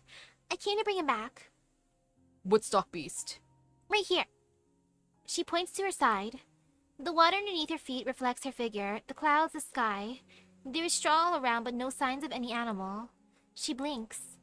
I could have sworn he was here. Follow me. I'll help you find your stock beast. Grainbuds, are you okay? Maybe she drank too much rice wine. Soup. Have a seat, Lord Zuo. Assistant Minister Ning. What a coincidence. From Shangshu to Yumen, and now to Dahuang, you must be an outstanding candle holder to be handed such responsibility. What are your instructions? Please, no need for such formality. I would not be meeting you here if this was official business. There's a matter that requires your assistance in a less than official manner. About the Sui proxies? The 12 Pagodas in 5 Cities project is of crucial importance to Great Yan. Having 4 proxies here in the same place, at a time like this, is a headache to say the least. There may be devastating consequences if someone with ulterior motives decides to cause trouble. Do you mean to say that you already know someone intends to cause trouble? Ooh, hello. Are you aware that the development of Dahuang has resumed? The trader supplies. He should not interfere with such matters. All I know is that he had a meeting with the Assistant Minister Wan from the Ministry of Engineering. Do you know him? Elegant man is here for Assistant Minister Wan, huh? Wan, what are you doing, Wan? I'm familiar with him. He's been working on Dahuang's mobile plates development in recent years, but he also participated in Yumen's repairs a few months ago. What is Ji planning? Ji was known to be close to Shu, and the two of them used to farm Dahuang 1,000 years ago. Ji later left Dahuang to start a business. He returns to Dahuang once every few decades. The last visit was 60 years ago. You recall these details well. Do you suspect that he intends to sabotage Dahuang? Right now, we need to figure out why he came back to Dahuang. That is what I would like you to uncover. The Ministry of Rights and the Sui regulator have long been at odds over the Sui issue, and yet now you're asking me to do this. Where do you stand yourself? As a candle holder, my duty is to my orders, of course. You want to be a good sword. That way, it's not the sword's fault, even if it kills the wrong person. I'm not trying to shirk responsibility. Have you ever thought about why the Sui regulator wants to eliminate the Sui by force? If there comes a day when Yumen goes to the capital, ending the existence of both cities and the Fernmut to the sound of cannon fire, do we really say we had no choice about all the people who lose their homes and the soldiers who lose their lives? Was there really no other way? What prompts you to ask me to do this? The welfare of the people, not the cloaks and daggers of the court. Honestly, honesty and integrity, I'm sure the answer is right there in your heart. Be a good boy. The man points at the calm surface of the river, smooth like a mirror, almost like it has frozen in place. The water reflects the clouds in the sky and the girl's face. The stock piece is inside. In the river? You want to find him, go down. Alright. I'll find him down there and bring him back to this pen. The river channel booms with the sounds of crashing water and roiling air. The girl steps forward. Is this alright? Come back, you'll die! The old lumberjack suddenly raises his axe high, before putting it back down meekly. Let me go, Zushi. I'll bring her back. I know how to handle it. She's not that far gone. Let me go and I can bring her back. Zushi, no! She can still be saved! Zushi! There is only death there. She's beyond all help. You can't save her. Go back. Put up a grave monument. Green Buzz, why do you have the darkest story here? Where do you think you're going, you idiot?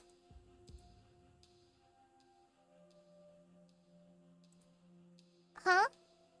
The stock piece is down there. The old lumberjack told me so. I'm bringing him back.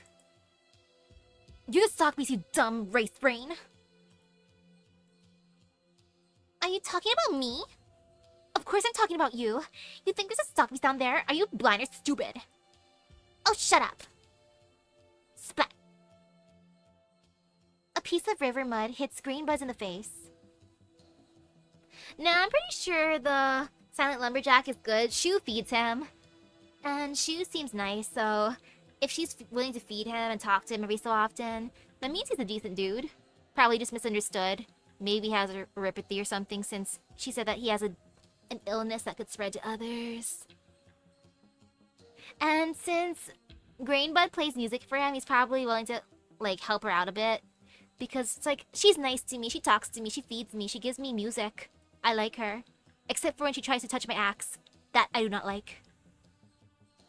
A piece of river mud hits Grainbud in the face. Whoa! Her sight remains surprisingly clear. She still sees everything before her. What's going on? Grainbud tries to wipe the mud away, but there's something hard in that mud that sticks to her face. Why are there 2 pieces of... rice? Uncle? Where's the meat, uncle? What uncle? All I see is you trying to jump into the water, you crazy idiot! Now throw it away! Grainbud washes away the mud by the river. The angry girl turns around.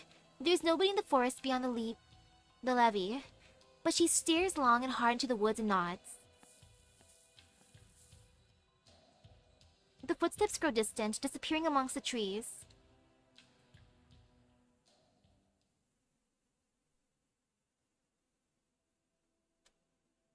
Has violated the statutes by entering Dahuang and meeting proxies without permission. The penalties hereof are temporarily deferred in consideration of his assistance to the disaster relief efforts. It is hereby ordered that depart Dahuang within 3 days under the supervision of the Sui regulator. Any delays will be subject to strict penalties. The red stamped letter sits prominently in the center of the table. It seems that whoever placed it here knew where the master of the room would return, and how she would react. You wouldn't tell it to my face? You say you trust me, but will we ever have a chance to sit down and talk to each other again? Aw, poor Shu. What an ominous way to end off with Grainbuds, though. Grainbuds! Girl, have you really been drinking too much of the rice wine soup? Or what kind of powers does she have? Like, seriously. Now, time for the first free roll. Watch me get Shu first thing. Imagine if I actually got Shu first thing. I did! Oh, that was good! Oh, I love it. Well, there goes my I'm sorry, Shu. Okay. Well, it looks like all of the rest of my pools can be saved for the collect. Or I can go for Zuole. Oh, that is too funny. Well, beautiful. I love it. I can't believe it worked. Oh, I'm happy. Hello, Shu. Welcome, Shu.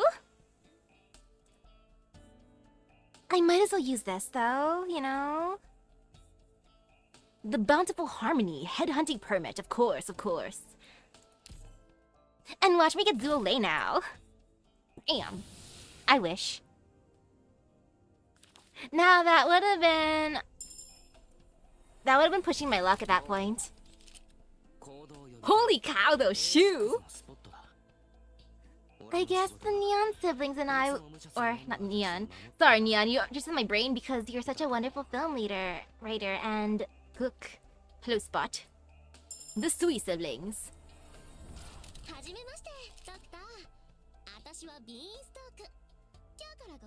Hey, Beanstalk. What a cutie. Oh, I love this. That was so worth it.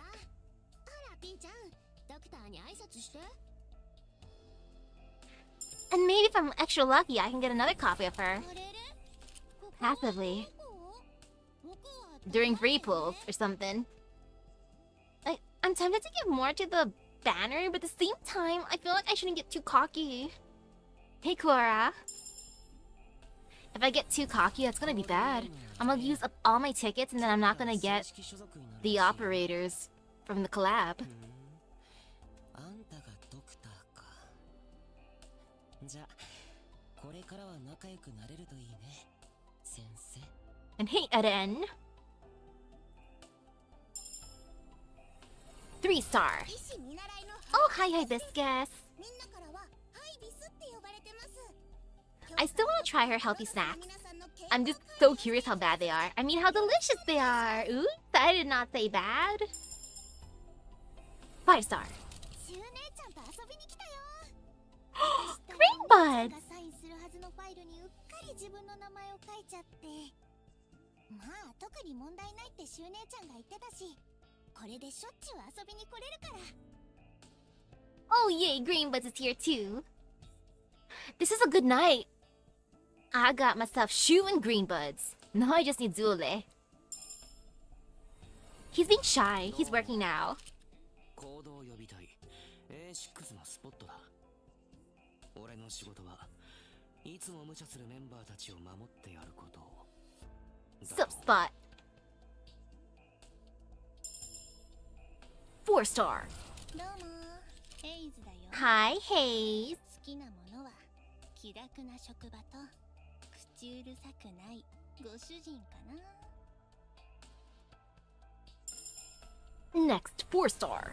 ピピコっていう Oh, の。 deep color. Hey, deep color. 絵描きをしてるよ。そう、ただの絵描き。 I am happy. This banner was so nice. This makes up for all the bad luck that I got in FGO. And heck, my bad luck in Star Rail, losing 50-50 and 50-50 for Jade and her light cone. Oh, pain and suffering. Like heck, for the current banner in Star Rail, I'm not gonna go for her just because I want the Fox Boy and I need all the luck I can get for that. AKA as many pulls I can get for him. Because if he's gonna pull a Jade, then I need to hit the pity. 大将、どうも、ジェイと申します。 And now, oh, hey Jade. さんに勧められてロードスに来やした。海産物は一通りわかりやす。あとは料理と包丁さばきもまあ悪くないと思うんで、その辺お手伝いできると思いやす。 That was good pulls. I'm satisfied for the night. I won't press my luck any further for this banner right now. Not at this moment. This is amazing. That was wonderful. Oh, I'm so happy, and this is how much I have saved up left over. Bam! I could do 54 pulls using tickets. Which, I might give another one later, but at the same time, we'll see what happens, how I feel. But yeah, for the most part, it's gonna be for that collab banner because that's gonna hurt me the most. I gotta at least be able to get to the 100 pity, right? So, I am preparing myself slowly for that.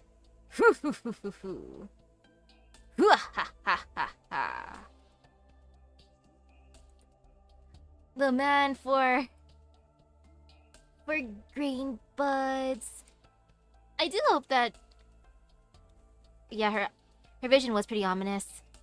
We're just gonna hope for the best. Maybe everyone's gonna help her. Like that one stone that she got from Pretty Brother. Elegant Brother. She can probably throw it at someone. Or she can probably help everyone else escape in time. We should believe in green buds. But man, I wonder what's gonna happen next time, aka tomorrow, when I continue. It's already ominous enough as is. We're just gonna hope for the best for green buds. We believe in her. And we believe in Shu. Also Zule. It'll be fine. Yeah, everything should be fine tomorrow. I feel good. I feel satisfied. I'm gonna eat dinner fully now. So that being said, thank you for stopping by the stream. I hope everyone has a great rest of their day. Epic Gacha luck. Oh my goodness, Shu. Shu. I was looking forward to her, and she was nice to me, so I love her that much more now. Hey girl, you my favorite sibling now. So I'll see you guys later. Bye bye. Woohoo! Happy ending for the day.